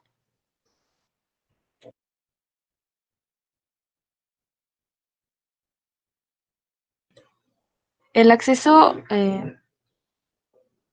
si el acceso intravenoso no se encuentra disponible, los fármacos y los líquidos se pueden administrar de una manera segura y eficaz a través de lo que es una vía intraósea. De hecho, la vía intraósea, pues como ya lo he mencionado, es útil como un acceso vascular inicial en casos de paro cardíaco. Debemos de saber que este acceso intraóseo puede establecerse en cualquier grupo de edad y puede obtenerse en un periodo de alrededor de 30 a 60 segundos aproximadamente, y es preferible utilizar este acceso a lo que es un acceso endotraqueal.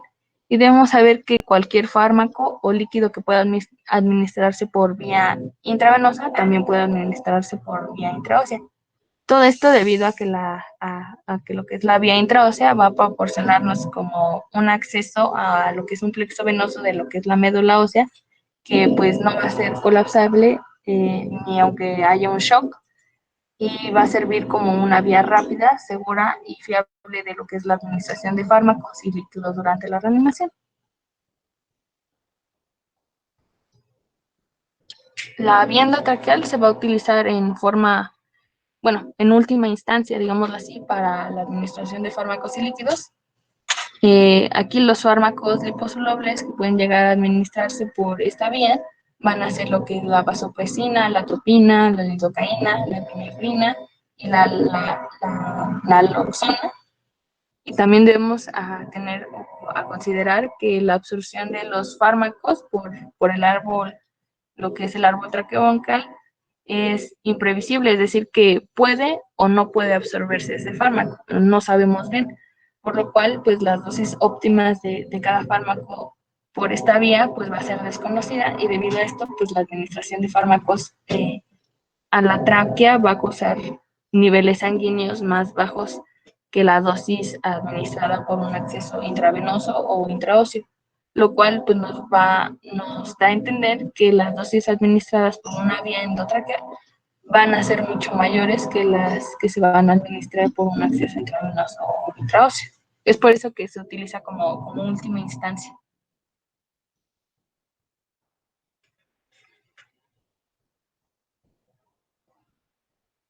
Bueno, si se administra un fármaco por esta vía endotraqueal, se debe administrar de la siguiente manera.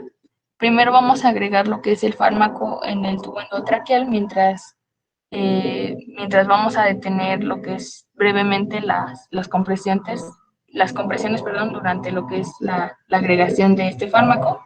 Luego vamos a continuar con un mínimo de 5 mililitros en bolo de solución salina normal, o podemos utilizar un volumen menor en lo que son los neonatos, y se van a administrar 5 ventilaciones rápidas de presión y después de haber administrado este fármaco. Y después vamos a continuar con lo que son las reanimaciones.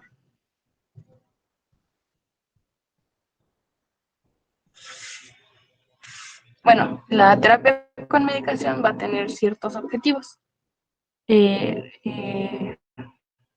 los cuales pues van a ser aumentar las presiones de perfusión coronaria y cerebral y del flujo sanguíneo. También otro objetivo va a ser la estimulación de la contractilidad miocárdica espontánea, o que sea o más vigorosa, y acelerar lo que es la frecuencia cardíaca. Se debe también corregir y tratar la causa del posible paro cardíaco, o suprimir o tratar las arritmias.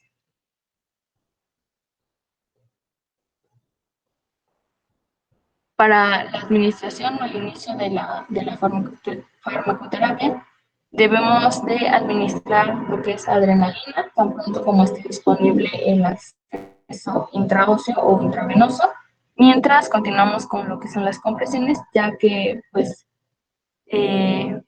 este fármaco va a causar lo que es la constricción mediada por lo que es la estimulación alfa-adrenérgica, y esto va a aumentar lo que es la presión diastólica aórtica, y por lo tanto pues también va a aumentar la presión de perfusión coronaria, que es algo importante para lo que es el éxito de la reanimación.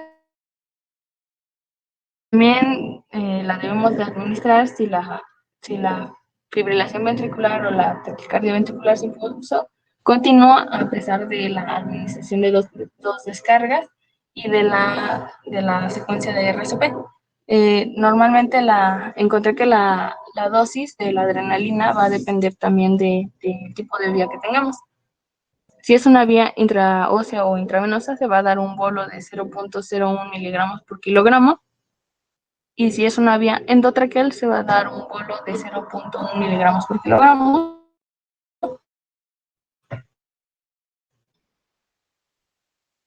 Y vamos a repetir las dosis de esta adrenalina aproximadamente cada 3 a 5 por lo general, una administración de lo que es la adrenalina. Esto quiere decir que después de se va a administrar la adrenalina después de cada 2 verificaciones del ritmo. Es decir, después de cada 2 ciclos cardíacos aproximadamente. Si cada ciclo dura entre más o menos 2 minutos, cada ciclo de compresiones, ventilaciones, más o menos después de cada 2 ciclos vas a estar aplicando adrenalinas.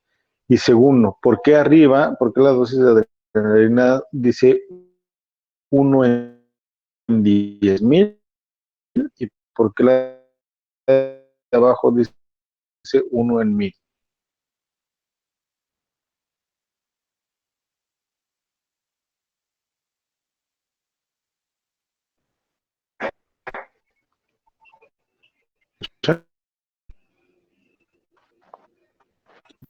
Escucha. ¿Sabe, doctora, por qué una es 1 en 10,000 y 1 en 1,000? No, estaba leyendo, creo que era dependiendo de la concentración de la solución, pero no realmente. ¿Tú has visto ampolletas de adrenalina? ¿Cómo vienen? No. ¿Alguien ha visto una ampolleta de adrenalina? ¿Cómo es que viene el gramaje? 1 miligramo por 1 mililitro. Ok. Ese 1 miligramo por 1 mililitro, esa ampolleta que es la única existente en nuestro país para uso en paro cardíaco, esa de adrenalina de 1 miligramo por mililitro es la presentación de 1 en 1,000. Es lo mismo de la que tienes abajo. De 1, 2 puntos, 1,000. Es esa presentación. Cuando el paciente está en paro cardíaco, nosotros lo vamos a hacer, para hacer más fácil el manejo de la adrenalina, la vamos a pasar a una dilución 1 en 10,000, que es una ampolleta de adrenalina diluido o aforado más bien a 10 mililitros de solución fisiológica. Es importante, cuando el paciente está en paro y vamos a empezar a aplicar adrenalina, pedimos que se prepare 1 miligramo de adrenalina diluido en 10 mililitros de solución fisiológica. ¿Para qué? Para que nuestra dilución final, la dosis sea de 0.1 mililitros por kilogramo de peso. Si nuestro paciente pesa 10 kilos, de esa dilución decimos pasen 10 mililitros, 1 mililitro de esta solución. Si el paciente pesa 20 kilos, decimos pasen 2 mililitros de esta solución. Y así es mucho más fácil de manejarse. ¿Vale? A que si nos aprendemos la dosis de 0.1 miligramos por kilogramo, tendremos que hacer todas las diluciones mentalmente. Y de tal forma que si nos aprendemos que de la dilución 1 a 10,000, que es 1 en 10 mililitros, le vamos a aplicar 0.1 mililitros por kilogramo de peso. Esto realmente causa muchísima confusión, pero es súper facilísimo de aplicar, ¿vale? ¿Quedó entendido? ¿Quedó clara esa parte? Yo tengo una duda, doctor. Ajá. Entonces, al final tenemos 11 mililitros 10 mililitros y aforados, consideramos aforados. cuando va Ajá. 10 mililitros Nos debe decir aforados. una parte de adrenalina aforados a 10 mililitros. Aforado quiere decir que Ok. lo que vas a poner van a ser 10 mililitros el total. Ok. ¿Vale? Sí, gracias. ¿Alguna otra duda, alguna otra pregunta con el manejo de la adrenalina?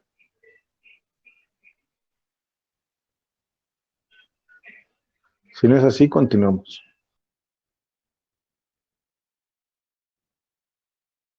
Gracias.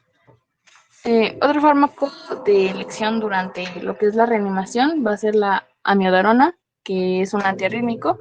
ya que bueno, va a tener la actividad de bloquear a los receptores alfa y beta adrenérgicos, por lo que va a afectar también a los canales de sodio, potasio y calcio, y va a prolongar lo que es un periodo refractario auriculoventricular y va a ralentizar lo que es la conducción ventricular.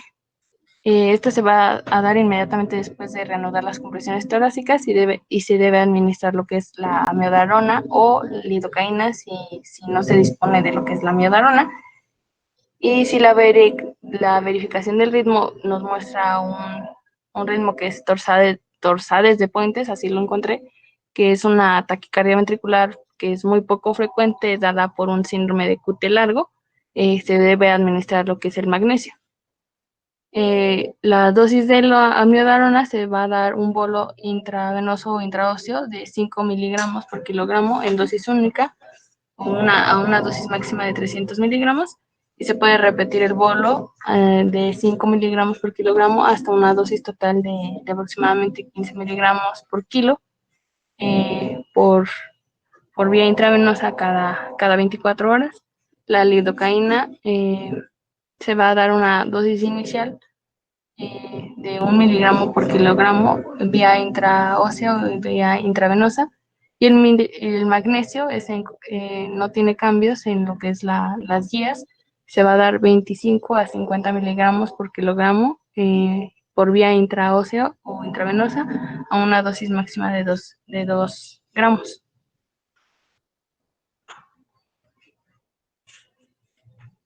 Solo en este anterior debes de tener en cuenta que la indicación de la amiodarona o de la lidocaína será para para el ritmo desfibrilable que no revierta o que sea refractario a la desfibrilación, ¿de acuerdo? Es decir, que ya esté dando compresiones torácicas, aplicaste adrenalinas, ya intentaste desfibrilar 2 o 3 veces el ritmo y no logra desfibrilar, es entonces cuando aplicamos amiodarona o lidocaína para tratar de lograr la cardioversión del ritmo que está presentando desfibrilación. La torsada de Pointes es una arritmia similar a la taquicardia ventricular. Sin embargo, tiene otro nombre, le llaman taquicardia ventricular helicoidal. Esto quiere decir que hay complejos que tienen más alto voltaje, complejos más largos y complejos más cortos, de tal forma que parece una hélice, si tú lo ves en el papel del electrocardiograma y parece sulfato de magnesio. ¿Vale? Continuamos.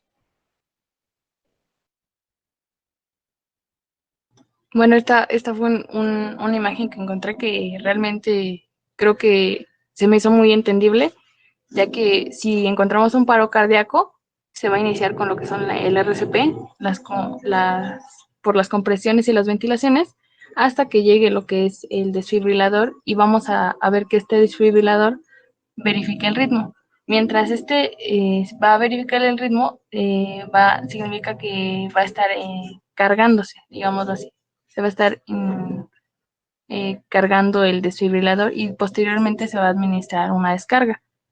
Si después de esta descarga debemos continuar con la reanimación y nuevamente el desfibrilador nos va a verificar lo que es el ritmo y si es un ritmo que nuevamente va a ser desfibrilable, se va a dar otra descarga, pero ya vamos a administrar lo que es un vasopresor como lo que es la adrenalina al principio y pues se va a administrar o antes, durante la carga o después de la descarga, durante las compresiones. Si vemos que otra vez nos pide verificar el desfibrilador el ritmo y nota que sigue siendo un ritmo desfibrilable, igualmente va a volver a cargar y vamos a volver a administrar una descarga y reiniciar con la RCP. Y aquí vamos a considerar lo que es un antiarrítmico, que es lo que es la amiodarona o la lidocaína, que igualmente puede administrarse durante la carga del desfibrilador o después de la descarga. Y si seguimos con esto, pues vamos a volver a iniciar con el uso de vasopresores, como es la adrenalina.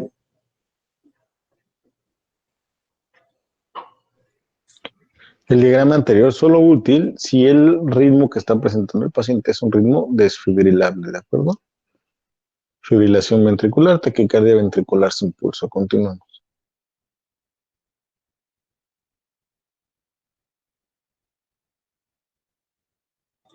En el manejo de lo que es la vía aérea y las ventilaciones de lo que son los pacientes pediátricos con un paro cardíaco, debemos tener en consideración algunos puntos, como pues que debemos evitar lo que es la ventilación excesiva durante la reanimación, eh, ya que la ventilación excesiva puede ser dañina, ya que nos va a impedir lo que es el retorno venoso y va a reducir el gasto cardíaco. Y otra consideración que debemos tener es que cuando ventilemos con ayuda de una mascarilla, vamos a administrar cada ventilación durante un segundo y vamos a proporcionar lo que es el volumen suficiente para elevar el tórax. Y otro punto que debemos de tomar en cuenta es que debemos evitar el uso rutinario de lo que es la presión cricoidea si se interfiere con lo que es la intubación o la ventilación. Esta presión cricoidea va a consistir en lo que es la aplicación de presión hacia atrás o sobre el cartílago cricoides para oprimir y ocluir lo que es el esófago superior contra las vértebras cervicales y así prevenir lo que es la regurgitación del contenido en caso de, de poner como una intubación endotraqueal. Y otro es que debemos usar capnografía y capnometría de forma de onda para confirmar y monitorizar lo que es la colocación del tubo endotraqueal. Y bueno, esta capnografía bueno, nos va a servir para medir el dióxido de carbono en lo que es la vía aérea de un paciente durante su ciclo respiratorio, es decir, que la presión nos va a medir lo que es la presión parcial de CO2 en el aire expirado. Y debemos usar lo que es la laringoscopia directa para confirmar la colocación del tubo si no se detecta CO2 exhalado y si existe evidencia de que el tubo está en la tráquea, por ejemplo, cuando no existe elevación torácica y cuando existen ruidos respiratorios bilaterales. Y ya que se haya colocado el dispositivo avanzado para la vía aérea, vamos a administrar lo que es una ventilación cada 6 segundos, dándonos un total de 10 ventilaciones por minuto, sin detener lo que son las compresiones torácicas, porque pues ya, como vimos, ya es un manejo avanzado de la vía aérea y ya, no sé, ya deben administrarse lo que son las compresiones continuas.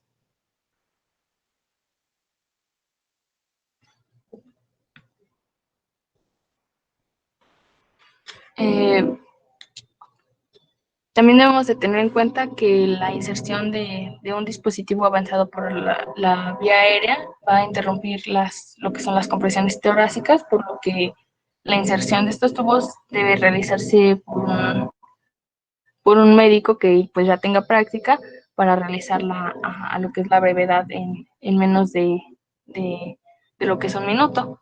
Una vez introducido este tubo endotraqueal, debemos confirmar que realmente se encuentre en lo que es la posición correcta. Y bueno, de esto hablaré un poco más adelante en lo que es el tema de los procedimientos. Y ya una vez instalado, pues se van a poder proporcionar lo que son las compresiones torácicas de manera continua. Bueno, ese ya es el resumen de todo el manejo de la vía aérea y bueno, más bien del soporte vital avanzado en un paciente pediátrico.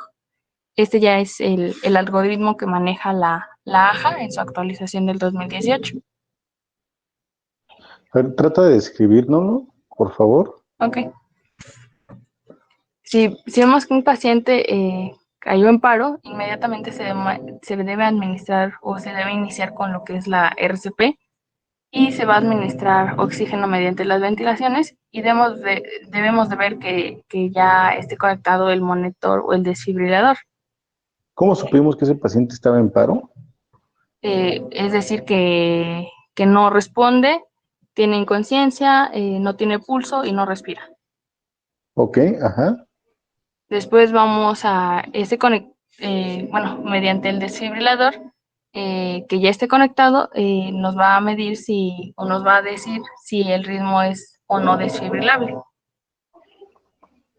Si el ritmo no más bien si es desfibrilable, estamos hablando de una fibrilación ventricular, una taquicardia sin pulso, se va a administrar lo que es una descarga eléctrica a lo que es una primera dosis de 2 joules por kilogramo y después se va a retomar lo que es la reanimación cardiopulmonar durante otros 2 minutos, mientras también se va a colocar lo que es una vía o un acceso vascular intravenoso o intraóseo.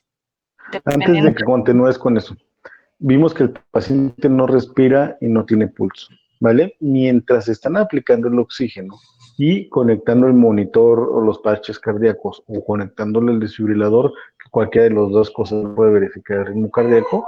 ¿Qué dice inicialmente el cuadro azul? El cuadro inicial dice, iniciamos RCP de calidad, es decir, no lo primero que vamos a iniciar es desfibrilar, sino desde que nosotros detectamos que el paciente no respira y no tiene pulso, ahí iniciamos el RCP de calidad, ¿vale? Continúa. Bueno, nuevamente el desfibrilador nos va a decir si es un ritmo desfibrilable o ya no. Si continúa siendo un ritmo desfibrilable, se va a dar una segunda descarga. Como ya lo habíamos dicho, la segunda descarga va a ser a 4 joules por kilogramo de peso. Y se va a retomar nuevamente lo que es la RCP durante otros 2 minutos y ya se va a administrar lo que es un vasopresor, que es la adrenalina, durante, cada 3 a 5 minutos a una dosis de 0.01 miligramo por kilogramo o, como ya lo había dicho, en una concentración de 0.1 miligramo por mililitro. Y ya vamos a considerar aquí el uso de un dispositivo avanzado para la vía aérea o una intubación endotraqueal o orotraqueal. Aquí nuevamente pues vamos a ver que el ritmo, si es desfibrilable o no. Si continúa siendo desfibrilable, se va a administrar una tercera descarga. La tercera descarga se dice que pues puede ser a más o igual de 4 joules por kilogramo. Vamos subiendo de 2 en 2 hasta no exceder los 10 joules por kilogramo de peso. Ajá. ¿Le puedes pasar tantito así a la siguiente? Gracias. Si continúa siendo un ritmo desfibrilable, se va a administrar esa tercera descarga y se va a iniciar con lo que son se va a continuar con el RCP durante otros 2 minutos y se va a administrar lo que es la miodarona o la lidocaína en cualquier caso a una dosis de un bolo de 5 miligramos por kilogramo en lo que es la vía o el acceso que ya se tenía previo, que es el intraóseo o el intravenoso. Y tenemos que tomar en cuenta, como ya lo había dicho el doctor, que si no responde cuando ya dimos adrenalina y ya dimos amiodarona y sigue sin responder, vamos a tratar de buscar las causas reversibles. Que ya, vienen ahí abajito, que son las 5H y las 5T. Y pues vamos a tratar de controlar o de mejorar la tasa de supervivencia del niño si podemos revertir estas causas. Si en cualquiera de los casos ya no es desfibrilable el ritmo, vamos a ver que si no existen signos de lo que es el retorno de la circulación espontánea, debemos ir a lo que es el punto 10 y 11, que en estos casos sería que el niño presenta un ritmo no desfibrilable, es decir, una sistolia o una actividad eléctrica sin pulso, y aquí pues vamos a continuar con lo que es el RCP durante 2 minutos, ya con una vía intravenosa o intraósea se va a administrar lo que es la adrenalina cada 3 a 5 minutos y se va a considerar también el uso de un dispositivo para avanzado para lo que es la vía aérea y la capnografía para ver si el ritmo es realmente en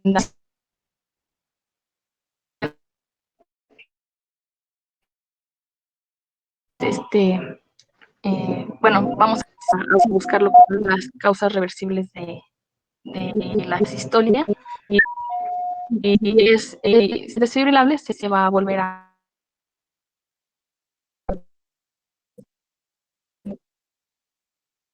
de la descarga, y nuevamente la administración salina,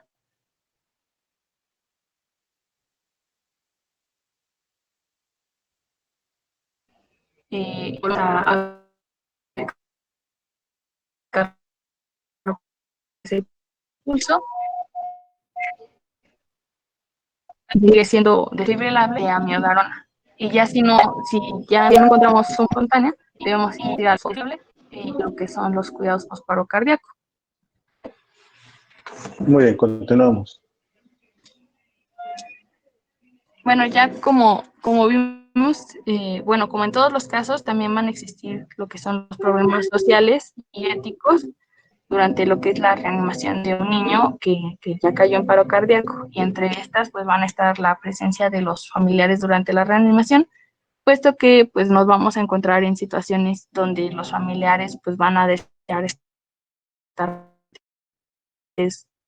durante el intento de reanimación de un niño o de un ser querido, y nosotros como médicos pues debemos ofrecerles la oportunidad a ellos siempre y cuando sea posible, y, y así pues ellos van a poder experimentar menos ansiedad y menos depresión, y si se requiere pues debemos planificar esta situación analizando pues un plan previo con todo el equipo de reanimación.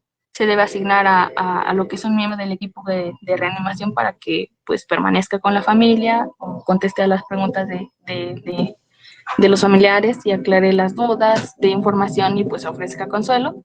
Y también se debe ofrecer un espacio suficiente para pues acomodar a todos los miembros de la familia que pues estén presentes, y sobre todo pues debemos de ser sensibles con la presencia de los familiares durante el esfuerzo de reunión. ¿Qué quiere decir? Que pues a veces vamos a tener que contestar las preguntas o decir qué es lo que se está realizando. Otro problema es la finalización de los esfuerzos de reanimación. Aquí vamos a ver que no existen factores como tal de la predicción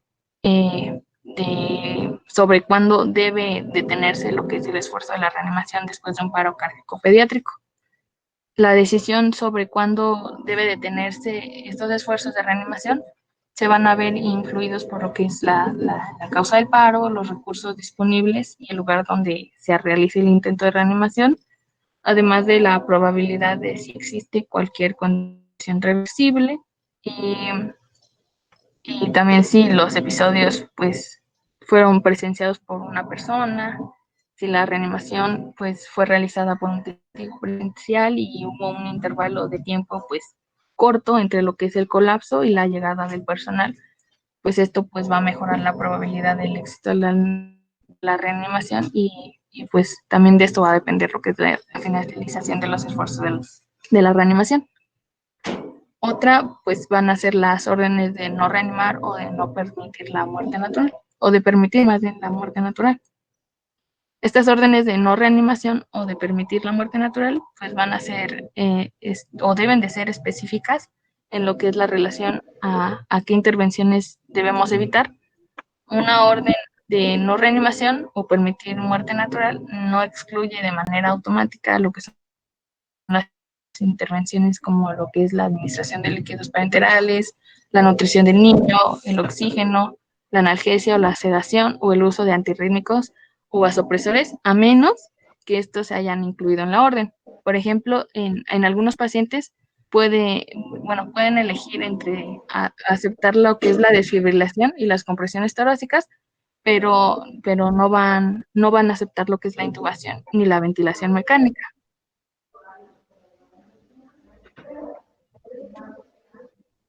Ahora bien, vamos a pasar al segundo tema. Con eso, bueno, se concluiría lo que es el soporte vital avanzado para los niños. Antes de continuar, en esta anterior, eh, las guías que habitualmente leemos o que nos hablan sobre reanimación pediátrica son guías norteamericanas de la Asociación Americana de Pediatría o de la Asociación Americana del Corazón. Eh, Se basan en nuestros problemas éticos legales, los basan en sus normas legales vigentes. Sin embargo, al pasar este tipo de situaciones a nuestro lado o sí, a la aplicación de la medicina en México, debemos de tomar en cuenta las normas mexicanas vigentes. El primer punto, la presencia de familiares durante la reanimación. Existen fundamentos legales para considerar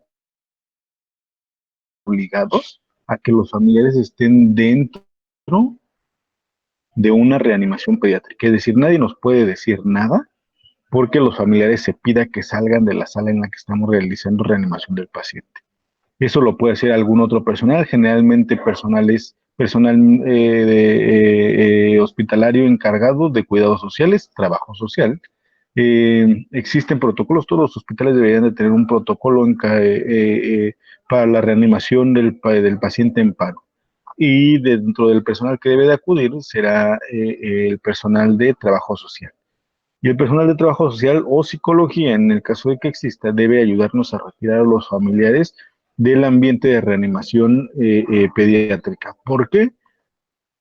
Porque a nadie le gustaría ver, o realmente es cruento la mayoría de las veces, ver intentos de intubación, ver intentos de colocación de líneas vasculares o colocación de líneas intraóseas. Y existe el riesgo médico, lo que sí existe es riesgo médico legal de que el familiar pudiera llegar a detectar algo que considere anómalo dentro del manejo, solo que él lo considere, ni siquiera que sea anómalo, que él lo considere anómalo o anormal y o que no esté bien dado dentro de la reanimación cardiopulmonar avanzada. Entonces, como sugerencia, no permitir la presencia de familiares dentro de un área de reanimación pediátrica, porque no existe fundamento legal que nos obligue en México. ¿De acuerdo? Y en cuanto a eso, es lo único que quería acotar. En cuanto al manejo avanzado de la vía aérea, ¿encontraste cómo se elige el tubo endotraqueal que vamos a aplicar para la vía aérea del paciente? Sí, encontré que era una fórmula. Em, Esas bueno, lo puse en los procedimientos de los que íbamos a hablar ahorita, porque me dijo que también Ok, era de intubación. ok, entonces continuamos. ¿Y vas a hablar un poco de capnografía? No, nada más me mencionó que iba a hablar sobre punción capilar y algunas otras técnicas, pero capnografía no. Vas a hablar de cómo corroborar que el paciente esté bien intubado cuando hables de ventilación o de intubación. Ajá, sí. Sí, de los métodos para corroborar. Sí, bueno, los investigué de manera como muy, muy básica, pero pues no sé si estén pues bien o si hay alguna corrección.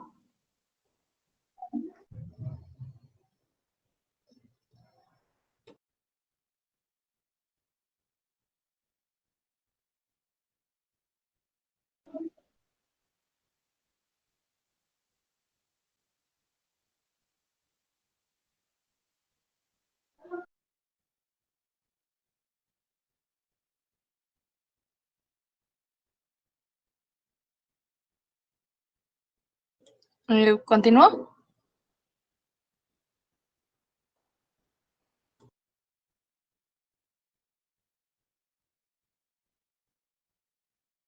Lo vemos, continuamos entonces. Es que no se escuchó lo que dijo, doctor.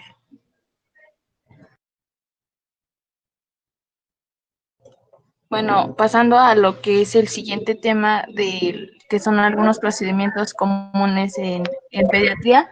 De estos, pues solo va a ver que lo que es su definición, su funcionalidad, sus indicaciones y sus contraindicaciones para no hacer este tema pues muy largo ni muy pesado. La primera de la cual vamos a hablar pues va a ser la punción capilar. Esta va a ser una técnica que va a ser usada como una alternativa para la toma de muestras sanguíneas mediante lo que es la punción de la piel en diversos sitios por medio de una aguja o una lanceta. Recordemos que pues, la sangre capilar o la sangre de la punción de la piel va a ser una mezcla de lo que es la sangre de las arteriolas, las vénulas y los capilares, que también pues, van a contener líquido intersticial e intracelular. Y pues esta sangre capilar va a reflejar en gran medida lo que es la sangre arterial, especialmente cuando pues el área de la punción